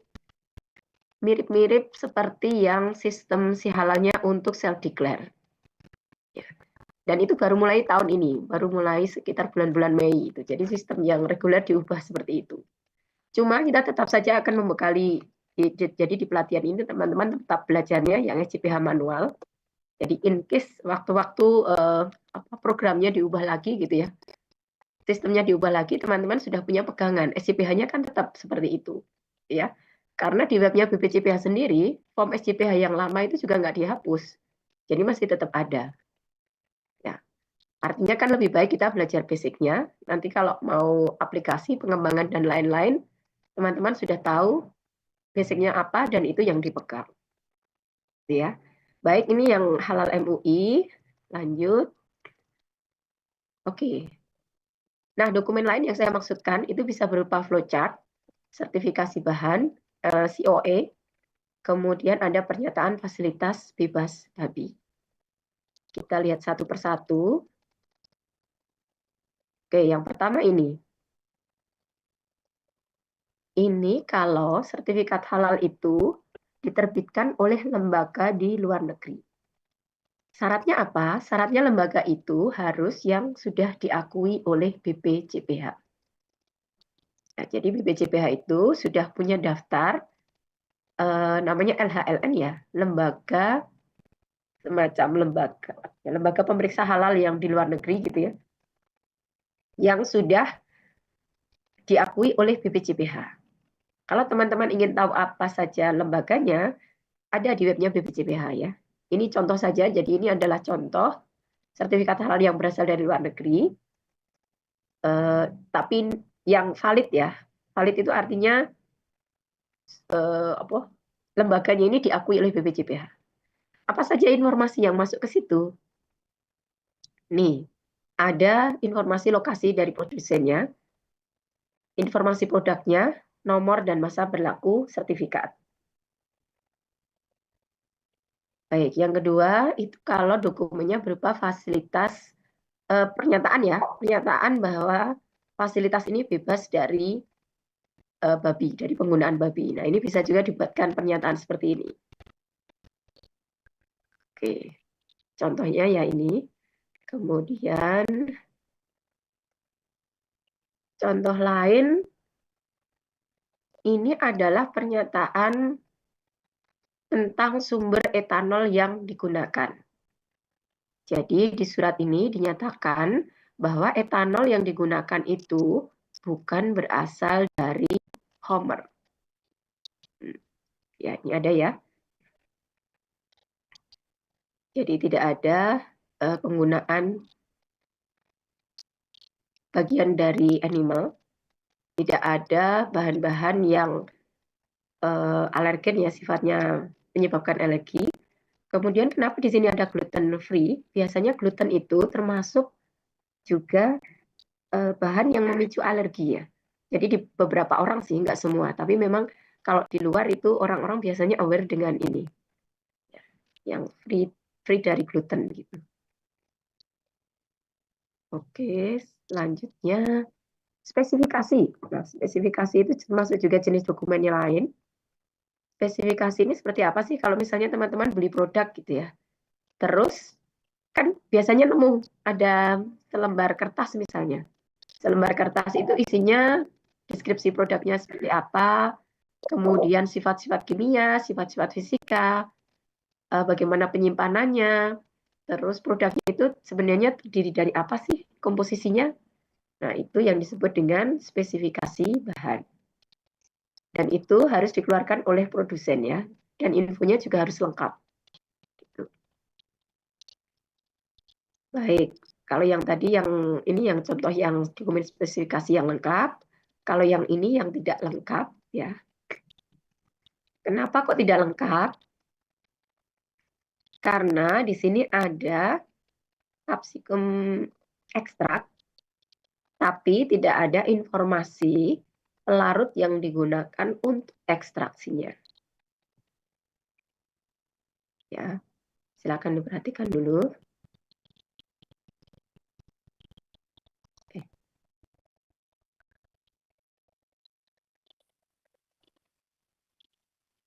Oke. Ya, jadi yang kedua juga ada gliseril monooleat. Ada penggunaan gliseril monooleat, tapi tidak tahu ini sumbernya apa. Ya, sumbernya dari mana maksudnya? Apakah kalau dari hewan, hewannya apa? Itu nggak ada informasi tentang ini ya. Kemudian ada minyak nabati, tapi ini juga tidak ada pernyataan bahwa di situ proses produksinya bebas dari kontaminasi hewan.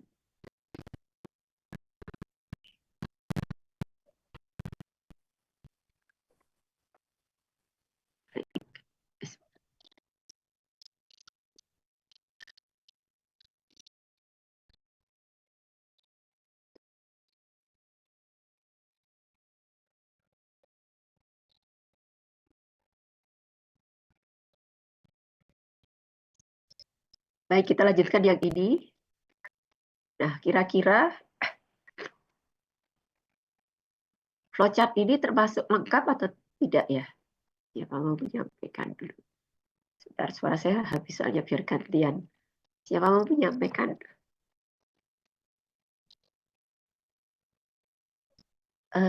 Arnudita, coba. Arnudita hadir nggak ya? Oke. Suara kamu kok kecil?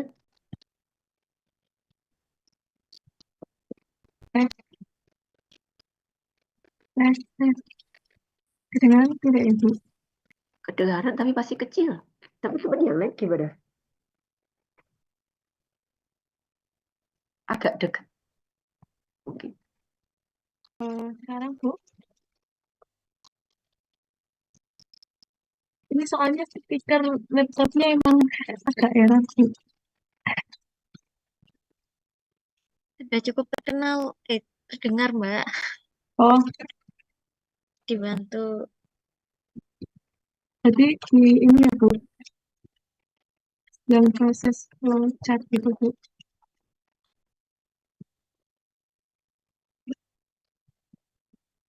Iya Oke, boleh. ya. Lanjut. Ini tadi nggak lengkap Bu, karena hidrolisis agennya itu tidak diketahui begitu. Oke, ya betul. Kira-kira kalau kita bicara hidrolisis, itu bisa digunakan apa sih untuk hidrolisis itu? Ini kimia banget soalnya.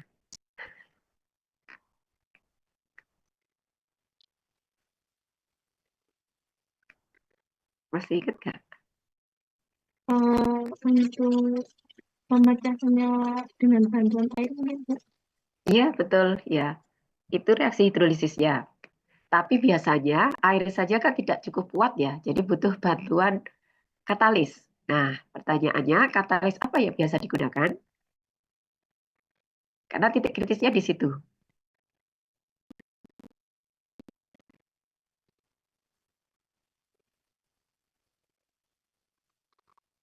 Oke, yang lain boleh kalau ada yang sudah menemukan.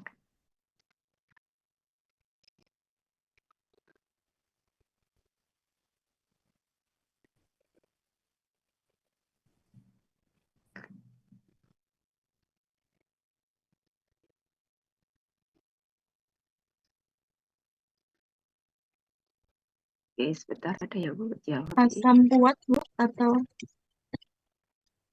Betul, iya asam. Bisa. Kalau asam berarti dia masuknya 1360 ya. 1360 berarti tidak perlu bukti dokumen. Oke, ini ada yang menjawab asam dan enzim, betul. Nah, masalahnya kalau enzim berarti teman-teman perlu dokumen ya, yang memastikan bahwa enzimnya itu aman, ya. Oke, ya, betul, sip. Ya. Nah, baik, kita lanjut nih. Makasih ya, Nurita. Kita lanjut ke dokumen pendukung lain yang bukan sertifikat halal. Oke, silahkan dibaca sebentar. 2 menit ya untuk membaca dulu. Sambil teman-teman merecall kembali ingatan. Ini kan metodenya sudah teman-teman kenal semua ini.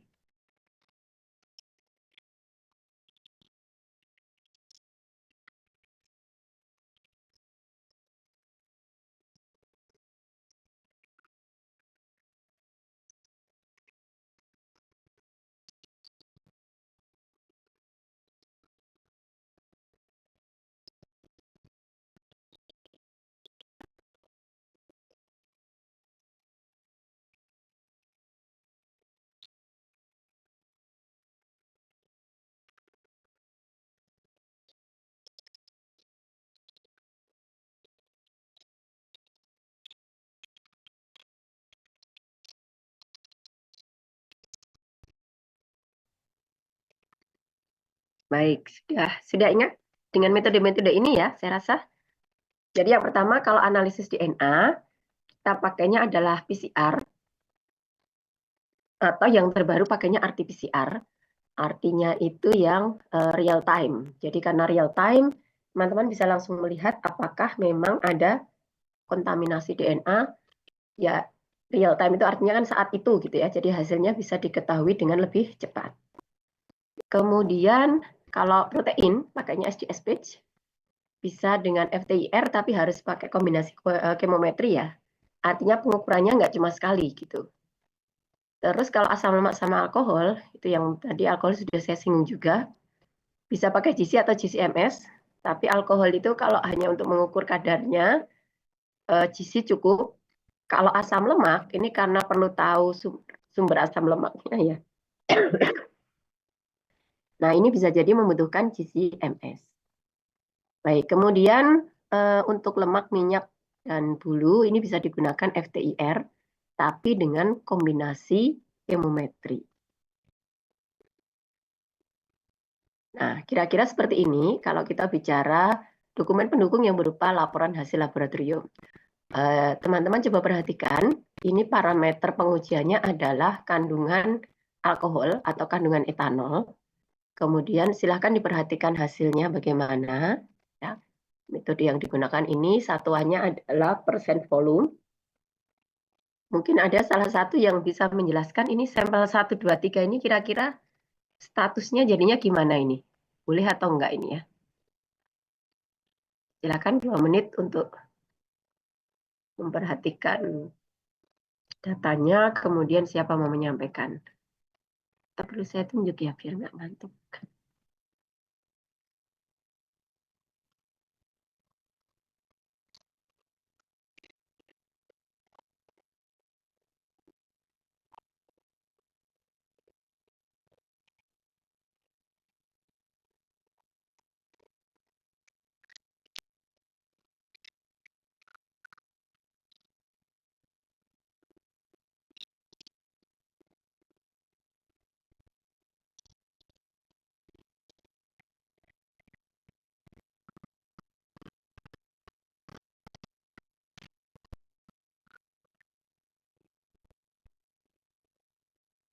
Ya, baik. Saya rasa salah satu mungkin bisa menyampaikan siapa ya? Apakah perlu saya tunjuk? Sebentar. Novia mungkin mau menyampaikan? Iya, Oh ya, sebenarnya silakan. izin untuk mencoba menjawab ya, Bu ya. Ya, silakan. Dari hasil lab, yang saya tahu adalah kadar etanol yang diperbolehkan misalnya dalam suatu makanan atau minuman itu kurang dari 0,5. Nah, kalau dilihat dari ketiga hasil tersebut, di situ ada dua yang mungkin tidak diizinkan karena hasilnya itu di 3,19 dan 0,66. Jadi untuk hasil kedua karena masih lebih rendah daripada 0,5, mungkin hasil itu masih bisa dipertimbangkan untuk lanjut pengurusan halalnya. Seperti itu. Ya, betul Novia. Jadi ini saya lupa menuliskan ya. Jadi limit deteksinya kalau ini itu teman-teman mungkin juga pernah ini ya tahu ya ada limit deteksi. Limit deteksi itu artinya batas minimal alat itu bisa membaca sampai berapa gitu. Nah, limit deteksinya kalau ini kemarin saya tanyakan itu sekitar 0,1%. Ya. Kalau yang sebelumnya ketika saya analisis etanol itu pernah limit deteksinya 0,48 gitu. 0,48 kan sudah di bawah 0,5 ya. Jadi waktu itu memang ada laporan, salah satunya laporannya di situ tertulisnya tidak terdeteksi. Tapi tidak terdeteksi itu artinya kan memang sudah di bawah 0,5 karena dia limit deteksinya 0,48. Nah, ternyata di alat yang lebih baru ini dia limit deteksinya itu bisa sampai 0,1%. Makanya yang 0,28 kan tetap kebaca ya. Yang produk nomor 2 ini. Jadi betul yang dikatakan Novia, yang produk nomor 2 ini masih oke. Karena ini di end produk ya, produk akhir. Kadar alkoholnya atau etanolnya itu kurang dari 0,5. Sementara yang produk nomor 1 ini kan 3, nih. Lumayan ini. 3, kemudian yang produk nomor 3 ini 0,6. Ini sebenarnya sudah mepet ya, hampir 0,5, tapi tetap aja kan lebih. Jadi nggak bisa diterima. Gitu. Nah, laporan hasil lab ini yang perlu dilampirkan. Terutama kalau ini untuk produk-produk hasil fermentasi. Ya, tadi kita membahas sekilas ya, ada produk yang dari etanol, kemudian ada fermentasi lanjutan, itu nanti akan menjadi asam asetat. Nah, perlu dicek nanti apakah benar gitu ya, asam asetatnya ini, kadar etanolnya memang sudah sesuai dengan yang disyariatkan. Kalau belum gimana? Ya kalau belum berarti tidak bisa diajukan sertifikat halalnya. Artinya pelaku usaha berarti harus memperbaiki dulu. Ya, kembalikan ke pelaku usaha. Dia mau nggak memperbaiki proses fermentasinya. Entah bagian mana yang harus diubah supaya nanti di end product itu kadar etanolnya harus kurang dari 0,5. Itu ya. Oke. Makasih Novia. Bu, mohon izin. Saya ingin bertanya, Bu. Ya, silakan. Beberapa kali tuh saya di sini di Bandung apalagi itu sering ya, bukan kayak misalnya makanan Korea yang lagi hits itu ya, Bu. Itu kan ada yang namanya itu eh, bumbu yang terfermentasi itu. Saya sering kali melihat dia itu ada logo halal, tapi kenapa kadar alkoholnya itu 5%, lebih dari 5% waktu itu tuh berapa ya? Sekitar di 4, berapa ditulisnya persen gitu. Apakah itu emang berbeda dengan 0,5 VV yang tadi atau emang itu dihalalkan atau dia asal ngambil halal ya Bu ya? Itu Novia menemukan kadarnya itu di mananya? Komposisi dari di depannya itu apa sih produknya namanya saya lupa itu yang apa sih saus samjang gitu ya ya itu ada gitu Bu yang saus merahnya itu jadi dia di depannya tuh tulisannya tuh ada kadar alkoholnya itu tulisannya tuh 4,8%. Tapi dia logonya halal gitu. Oke, tapi itu logo halalnya logo halal Indonesia ya? Indonesia Ada nomor serinya enggak? ada. MUI lagi, dan dia dijualnya itu di supermarket besar ya istilahnya di sini tuh. Jadi bukan supermarket yang memang khusus barang impor enggak, tapi supermarket biasa yang ya yang lumayan lumayan berjamur kalau di sini gitu, Bu. Hmm. Apakah Ya, itu berbeda? Mungkin dengan itu kan tadi ada tulisan persenan terus VV ya, itu ada ukurannya ya. Kalau di situ kan memang tidak ada tulisan VV yang tadi, artinya hanya kadar 4,8%. Nah, itu tuh. Oke, oke, ya. Jadi V per V itu maksudnya volume per volume ya. Oh, Karena iya. biasanya, karena ini memang sampelnya cair, Novia. Jadi ini minuman sampelnya. Minuman, hasil fermentasi ya. Kemudian dicek kadar alkoholnya. Makanya volume per volume. V per V itu maksudnya volume per volume.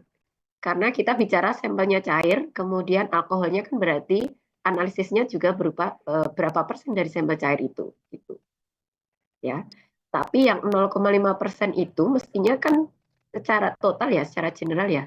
Nah, kalau ada yang kasus yang dijumpai Novia itu, sebenarnya mungkin next time gitu ya, termasuk teman-teman juga, kalau ada logo halal, kemudian ada nomornya, teman-teman bisa cross check dulu sebenarnya.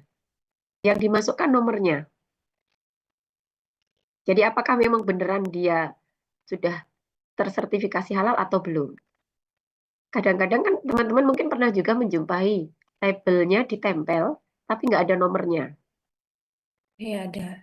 Nah, Tapi itu apakah juga makanan itu berbeda, Bu, dengan minuman, Bu? harusnya sebenarnya sama 0,5 itu Sama. kan ya, ya Oh, total ya. 0,5 berarti untuk di Indonesia standarnya segitu emang udah untuk makanan minuman emang segitu ya, Bu Ya, ya. Jadi dan itu harusnya ya, di produk akhir ya, dan itu produk akhir. produk akhir. Produk akhir maksudnya kan kadang dari bahan baku kan Mm-mm. di tengah-tengah ada produk antara dulu, kemudian dari produk akhir. Nah, kalau ini 0,5 itu harus sudah di produk akhir. Gitu. Oke. Makanya tadi yang minuman tadi itu contoh fermentasi, sebenarnya dia fermentasinya asam astat gitu ya. Tapi ternyata masih ada sisa alkohol yang Tahu. belum diubah menjadi asam asetat. Oke. Dan kadarnya ternyata masih melebihi 0,5%. Makanya kan itu tadi termasuk contoh yang tidak diizinkan, yang 2 sampel itu. Gitu dong ya. Ya, jadi kalau teman-teman semua nanti misalnya menjumpai ada logo gitu ya. Kalau sekarang kan jangan hanya langsung percaya dengan logo, tapi cek dari nomor sertifikat halalnya. Ya, gitu. Karena logo itu kadang kadang cuma nempel juga sih, tetangga saya itu juga ini curiga juga itu, tapi masa mau saya tegur nggak enak ya. Tapi di lapangan masih seperti itu, tapi paling nggak kita berhati-hati ya. Betul. Ya, baik, Terima kasih, Bu. sama-sama, terima kasih juga Novia. Saya malah belum pernah menjumpai yang produk gitu-gitu, jadinya Kalau malah di nambah. sini banyak, Bu. Sesungguhnya apalagi sekarang kan mulai generasi baru ini kan lebih suka makanan-makanan yang unik ya, Bu. Itu kan makanan yang istilahnya neutralisasi dari luar ya. Nah, mereka Ya, asal diambil terus habis itu ya yang kita kan mungkin ya kalau anak-anak muda masih asal ada logo halalnya. Nah, waktu pas karena mungkin saya ibu rumah tangga jadi saya lebih itu ke komposisi waktu pas saya lihat, oh kok ini masih gitu. Jadi mungkin sih itu sih yang jadi hal yang mungkin rancu ya. Tuh. ya betul. Ya harus hati-hati kita ya. Saya dulu kalau di luar itu lebih tricky lagi ya teman-teman. Saya pernah beli beli bakery gitu ya.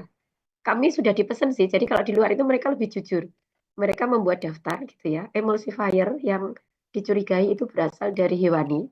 Dan karena nggak tahu hewannya apa, akhirnya ya sudah kita sepakat pokoknya dari fatwa ini sih, fatwa imam masjid di sana gitu ya. Itu termasuk yang di garis merah gitulah, di bold merah. Jadi kalau ada kode E471, 472 gitu ya, itu di bold merah, hati-hati. Itu dihindari. Nah, saya itu pernah saking semangatnya lihat apa ya waktu itu, muffin muffin kayaknya, kan suka muffin. Langsung beli. Begitu sampai rumah baru saya cek, waduh, E471. Aduh, ini nih. Karena hewannya kan nggak tahu ya. Itu tuh hanya sumber emulsifier hewani gitu loh di daftarnya itu. Sementara hewannya apa nggak tahu. Nah, biasanya supaya hati-hati kalau di luar itu kita cari yang emulsifiernya yang misalnya sumbernya lecitin atau soya gitu, yang nabati. Karena memang di luar kan produk halal logo halal itu kan belum yang akan masif seperti di Indonesia ya. Di Indonesia pun kan juga baru mulai 2021 gitu. Tapi dari kehati-hatian kita akhirnya ngambilnya ya sudah kita cari yang produk nabati supaya aman. Makanya kalau yang E271, 272 itu karena dari hewani sudah pokoknya dihindari. Ya akhirnya mafinya terpaksa saya relakan kasihkan ke teman saya yang non muslim gitu. Terus pernah juga kita dapat di lab itu dapat macam apa ya, jelly gitu, produk kayak permen ya. Nah itu teman satu lab saya langsung bilang gini, Esti, kamu nggak boleh makan ini, saya bilang gitu. Terus tak tanya, emang kenapa? Kan ada gelatinnya, kamu kan nggak boleh, kamu kan nggak tahu. Oh iya sih, ya udah buat aku ya, saya bilang gitu. Ya saya diselamatkan oleh teman saya, terus dia sambil ketawa-ketawa gitu sih. Tapi artinya bahkan yang orang non muslim pun di sana juga aware kalau emulsifier yang hewani itu bagi muslim itu akan lebih berhati-hati. Itu ya. Baik, Bu, sekali lagi boleh izin bertanya, Bu. Kalau perbahasan halal ini kan sertifikasi halal nih, berarti kalau boleh saya bilang tuh di Indonesia itu lebih baik ya, Bu, kayaknya daripada di luar ya. Kalau di luar tuh kan walaupun ada halal, saya Thailand lah atau Malaysia atau itu berarti standar kita tuh lebih tinggi ya, Bu ya. Iya, memang betul. Tadi kan di narasumber sebelumnya sudah disampaikan ya, Bu Iman atau Pak Frida ya, yang menyampaikan kalau standar halal kita memang lebih tinggi. Jadi Malaysia itu punya Jakim. Jakim itu sudah diakui juga oleh BPJPH sebenarnya ya. Kemudian kalau kita bicara Thailand itu punya Prof. Vinay Dahlan yang di Chulalongkorn University. Itu dia sampai 20 tahunan kalau nggak salah ya. Dia kayak ketua halal centernya di Chulalongkorn gitu. Tapi tahun kemarin katanya beliau sudah digantikan oleh yang lain. Jadi saya ketemu asisten beliau dan asistennya itu bilang, kayaknya akan sulit mencari pengganti Prof. Vinay itu. Nah, Prof. Vinay ini sebenarnya adalah cucunya Pak Ahmad Dahlan. Jadi keluarganya Pak Ahmad Dahlan itu kan dari putranya ya kalau nggak salah sampai cucunya itu tinggal di Thailand. Dan akhirnya yang Prof. Vinay ini yang mengembangkan halal di Thailand itu sampai cukup masif lah. Sampai cuma orang kayaknya tahu kalau oh ya di Thailand itu ada Prof. Vinay yang mengembangkan halal center gitu. Betul, karena di Indonesia itu kehati-hatiannya cukup tinggi. Ya, baik gitu ya Novia, terima kasih. Saya lanjutkan teman-teman. Suara saya kok habis ya? Saya ada latihan sebenarnya supaya teman-teman nggak ngantuk. Saya pindah dulu ke dokumen ya. Ini beberapa contoh saya ambilkan dari kasus di lapangan. Ya, ini yang hazard analysis atau ini bisa masuk COA ya, Certificate of Analysis atau hazard analysis. Jadi ini ceritanya waktu itu ini ya kemasan untuk makanan. Salah satu komponennya itu menggunakan bahan kimia ini. Gitu. Nah, bahan kimia X lah ya, sebut saja ini X. Nah, bahan kimia X ini memang kalau saya cari itu masuk di 1360, tapi tidak langsung. Jadi saya sampai nyari cara sintesisnya gimana, saya sampai nyari jurnal pokoknya ketika itu. Karena saya pengen tahu bahan bakunya apa sebenarnya dari bahan X ini. Akhirnya ketemu di 1360. Tapi aman bahannya, karena dia masuk kategori positive list. Tapi kami tetap minta dari pelaku usaha supaya minta surat pernyataan dari produsen bahwa dalam pembuatannya itu memang tidak ada kontaminasi dari produk babi. Nah, sambil menunggu itu ternyata ya mereka mengiranya yang hazard analisis ini sudah cukup. Artinya di sini kan tidak mengandung logam-logam berat yang berbahaya gitu ya. Jadi ini ada lead itu bahasa Indonesia-nya apa ya? Apa ya teman-teman lead itu ya? Kok lali? Ada yang bisa membantu saya, kok lupa bahasa Indonesia-nya apa ya lead? Timbal. Oh iya timbal, betul. Ya, timbal sama kadmium itu kan termasuk logam berat ya. Dan itu biasanya dihindari untuk, meskipun dia kemasan, tapi karena kemasan makanan dan akan bersentuhan dengan makanan, jadi kan harus dipastikan bahwa tidak ada kontaminasi itu. Nah, ini hasil analisisnya ya. Jadi, ternyata lead sama kadmiumnya itu minor lah, di bawah ambang batas lah ya, jadi aman. Kemudian ada uji logam berat, fenol sama formaldehid. Nah, jadi intinya ini kemasan ini, ya bahan X ini sebenarnya aman digunakan untuk kemasan dari segi kesehatan, ya. Jadi dari segi toyibnya ini toyib. Cuma kita tetap butuh surat pernyataan dari produsen yang menyatakan bahwa pada pembuatan bahan itu tidak ada kontaminasi bahan hewani atau tidak ada penggunaan bahan yang haram, terutama babi, gitu ya. Dan akhirnya kita dapat waktu itu ya. Jadi mereka penyelihannya waktu itu yang bersurat dengan ini kan produsennya Jepang ya. Jadi minta ke produsennya gitu, minta surat pernyataan itu dan dibuatkan sama mereka. Jadi artinya sebenarnya produsen di luar pun itu juga support ketika kita minta ini loh kita perlu untuk sertifikasi halal sehingga butuh ini gitu. Mereka akan memberikan sesuai yang kita inginkan, yang kita minta. Ya, lanjut. Dokumen selanjutnya adalah MSDS. Ini kalau teman-teman kimia sudah nggak asing, biologi juga, kayaknya industri juga. Kalau belajar material kan juga tetap kenal ya dengan MSDS. Anda misalnya mau penasaran dengan bahan kimia tertentu, masukkan aja MSDS dari bahan apa gitu. Nah, kalau ini MSDS-nya bahannya sudah kompleks ya. Jadi di sini ada air, kemudian polivinil asetat, kemudian vinil asetat dan seterusnya. Nah, ini ada komposisinya, di MSDS itu ada komposisinya. Kemudian teman-teman perhatikan di sini ada CAS number. Ya, nanti di bawah saya jelaskan CAS number itu apa, karena dia masuk di KMA 1360. Oke, jadi ini MSDS ini termasuk juga supporting dokumen ya, dokumen yang bisa digunakan kalau kita bicara tentang bahan. Ini contoh lain dari MSDS ya. Teman-teman perhatikan juga di sini selalu ada CAS number-nya. Karena ini kayak nomor KTP lah jadinya ya, tapi nomor KTP untuk bahan kimia tertentu. Nah, biasanya saya kalau mau cek apakah bahan kimia ini masuk positive list, ini kan namanya panjang banget nih. Kalau mau memasukkan kata kunci, ini kan yo susah ini kalau ini ya. Kalau yang atas saja kayaknya masih gampang nih, polivinil, oh tapi panjang juga. Jadi kalau saya biasanya, saya masukkan CAS number-nya ke 1360 ini. Jadi di KMA 1360, ini isinya kan positive list ya. Yang saya berikan contohnya di sini buat segar dan seterusnya, tapi yang halaman 2-nya kan ada ini. Bukan halaman 2, sorry, halaman selanjutnya, entah halaman berapa ya.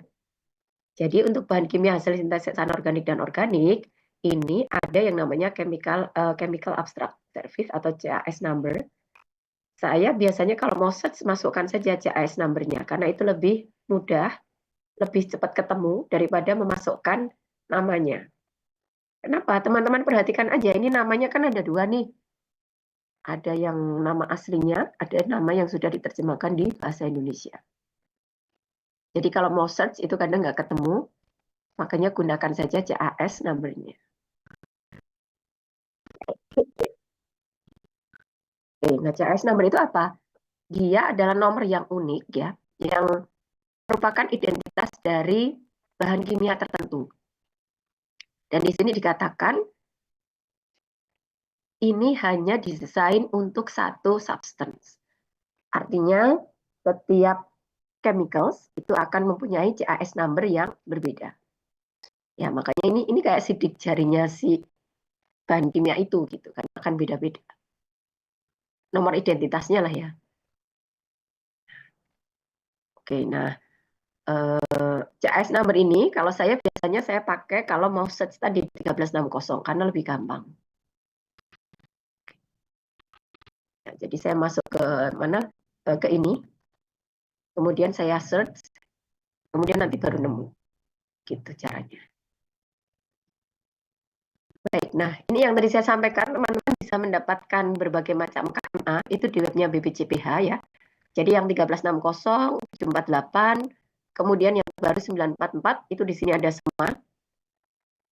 Silakan nanti dicek yang 1360 itu lampirannya bisa daftar bahan kimianya itu bisa sampai sekitar 3.000-an ya, 3.000 4.000 gitu. Tapi kemudian dari BPJPH itu sudah dibuatkan infografisnya seperti ini. Jadi ini baru secara garis besar ya. Yang masuk positive list itu bahan nabati, macamnya ini, kemudian bahan hewani, fermentasi mikroba itu termasuk di dalamnya tape, tempe, oncom, kemudian bahan air alam, misalnya air sumur gitu ya. Kemudian bahan olahan yang tidak berisiko itu seperti kapas, kemudian kasa, kemudian polimer sintetik. Kalau ini bahan plastik ya sebenarnya ya, jadi bahan bakunya plastik itu sebenarnya kan resin ya. Resinnya itu bisa berasal dari PP, polipropilin maupun PE, polietilen biasanya. Itu untuk bahan plastik. Kemudian kalau bahan tambang ini jelas aman ya. Ini masuk klasifikasi selanjutnya, terus, nah yang banyak ini bahan kimia. Kenapa kok banyak? Masalahnya nggak cuma amonia saja ya, tapi amonia dan turunannya. Jadi semua turun-turunannya itu juga di list di dalam 1360 itu. Ya nggak usah dihafalkan kalau ini, nanti buka kepean aja. Oke. Baik, ini contoh ya. Jadi kami itu pernah mau ngecek ya teflon. Teflon itu kan digunakan di proses produksi. Kemudian kita pengen tahu apakah teflon itu masuk positive list atau enggak. Jadi search dulu ya, bahan bakunya teflon itu apa sih? Ternyata monomernya ini, tetrafluoroetilen. Nah, tetrafluoroetilen ini, cek dulu CAS numbernya berapa. Setelah ketemu CAS numbernya berapa, baru cek di KMA 1360. Kalau ada di situ ya berarti memang benar masuk di positive list. Itu ya. Nah, kalau masuk positive list artinya dia kan tidak perlu dokumen. Ya, karena dia sudah dinyatakan bahan yang tidak perlu sertifikat halal gitu. Tapi begini teman-teman, bahan-bahan yang masuk kategori positive list itu juga boleh di-SH-kan. Boleh ya. Itu ya. Jadi kalau nanti ternyata ada bahan yang masuk KMA 1360 kok di-SH-kan ya nggak apa-apa. Tapi kan dia sebenarnya memang aman gitu. Oke, contoh kedua ada asam sitrat. Nah, asam sitrat ini kan juga aman ya, masuk positive list. CAS number-nya ini dicek di KMA 1360 ada. Cuma kemudian kita juga perlu cek kalau untuk bahan makanan ya, kalau asam sitrat ini digunakan untuk produksi makanan atau minuman, berarti harus dipastikan asam sitratnya ini adalah yang food grade. Gitu. Nah, ini biasanya ada surat keterangan tertentu. Itu sebagai penyelian nanti bisa dirunut ke produsennya. Gitu ya. Karena kadang-kadang auditor juga akan ngecek sampai di sini. Apakah memang asam sitrat yang digunakan ini aman gitu ya. Karena tadi salah satu syarat bahan yang digunakan untuk makanan dan minuman itu tidak berbahaya bagi kita, bagi manusia yang mengkonsumsinya. Gitu ya. Oke, ini yang terkait dengan positive list ya. Saya masuk ke, ternyata sudah hampir habis ya waktu saya. Oke, sekarang masuk ke form yang ada di SJPH. Nanti setelah ini teman-teman akan belajar SJPH yang manual ya, yang form manual. Yang tadi saya sampaikan tetap itu untuk pegangan. Mau besok sistemnya berubah seperti apapun, kalau basicnya sudah jadi pegangan kan aman ya. Nah, bahan itu nanti masuk di lampiran 5 dan lampiran 6, lampiran 7, sama lampiran 8. Tapi yang paling penting memang 5 sama 6. Jadi lampiran 5 ini isinya adalah semua bahan yang digunakan pada proses produksi. Artinya kalau nanti teman-teman praktek menjadi penyelia gitu ya di pelaku usaha, semua bahan yang digunakan pada proses produksi harus dimasukkan ke sini. Bahan baku, bahan tambahan, bahan penolong semua harus masuk. Plus bahan alternatif. Apa maksudnya bahan alternatif? Contoh, minyak goreng. Pelaku usaha PU biasanya pakai merek Bimoli. Tapi Dia pernah juga pakai merek Sanko. Terus kapan itu ternyata yang diskon menurut dia Tropical. Berarti dia kan pernah pakai 3 jenis minyak goreng itu ya. Nah, berarti 3 jenis minyak goreng itu harus dituliskan ke dalam daftar bahan. Masukkan 3-tiganya, begitu ya. Jadi sewaktu-waktu pelaku usaha itu akan menggunakan bahan yang berbeda gitu ya. Maksudnya nggak selalu bimoli terus gitu. Kadang-kadang pakai Sanko, kadang pakai Tropical. Kadang kan ada yang PU bilang tergantung ini ya diskon gitu misalnya. Tergantung Bu yang di sana ngasih diskon yang mana gitu. Kita beli yang ada diskon. Oke, berarti masukkan aja semuanya. Kenapa? Karena sertifikat halal itu kan berlaku selamanya ya. Selama tidak ada penggantian bahan. Nah, kalau sampai bahan yang dimasukkan ke dalam lampiran 5 ini berbeda dengan bahan yang digunakan, artinya PU menggunakan misalnya yang tertulis di sini bimoli, ternyata PU-nya menggunakan yang Sanko. Gitu. Nah, itu kan sudah masuk kategori mengganti bahan. Untuk menghindari itu, biasanya kita sarankan sudah semua bahan berarti bahan alternatifnya masukkan sekalian. Baik, ini dilengkapi semua ya, teman-teman. Ini harus dilengkapi semua.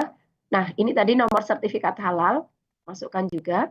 Masa berlaku, kalau dari MUI berarti yang dimaksud adalah masa berlaku. Kalau dari BPJPH adalah masa terbit. Oke, kemudian nanti ini, dari nomor 5 ini, nomor 5 yang kolom kedua ya, yang nama dan merek, ini dikopas saja, masukkan ke lampiran 6 yang nama bahan. Jadi kan jumlah bahan yang di lampiran 5 sama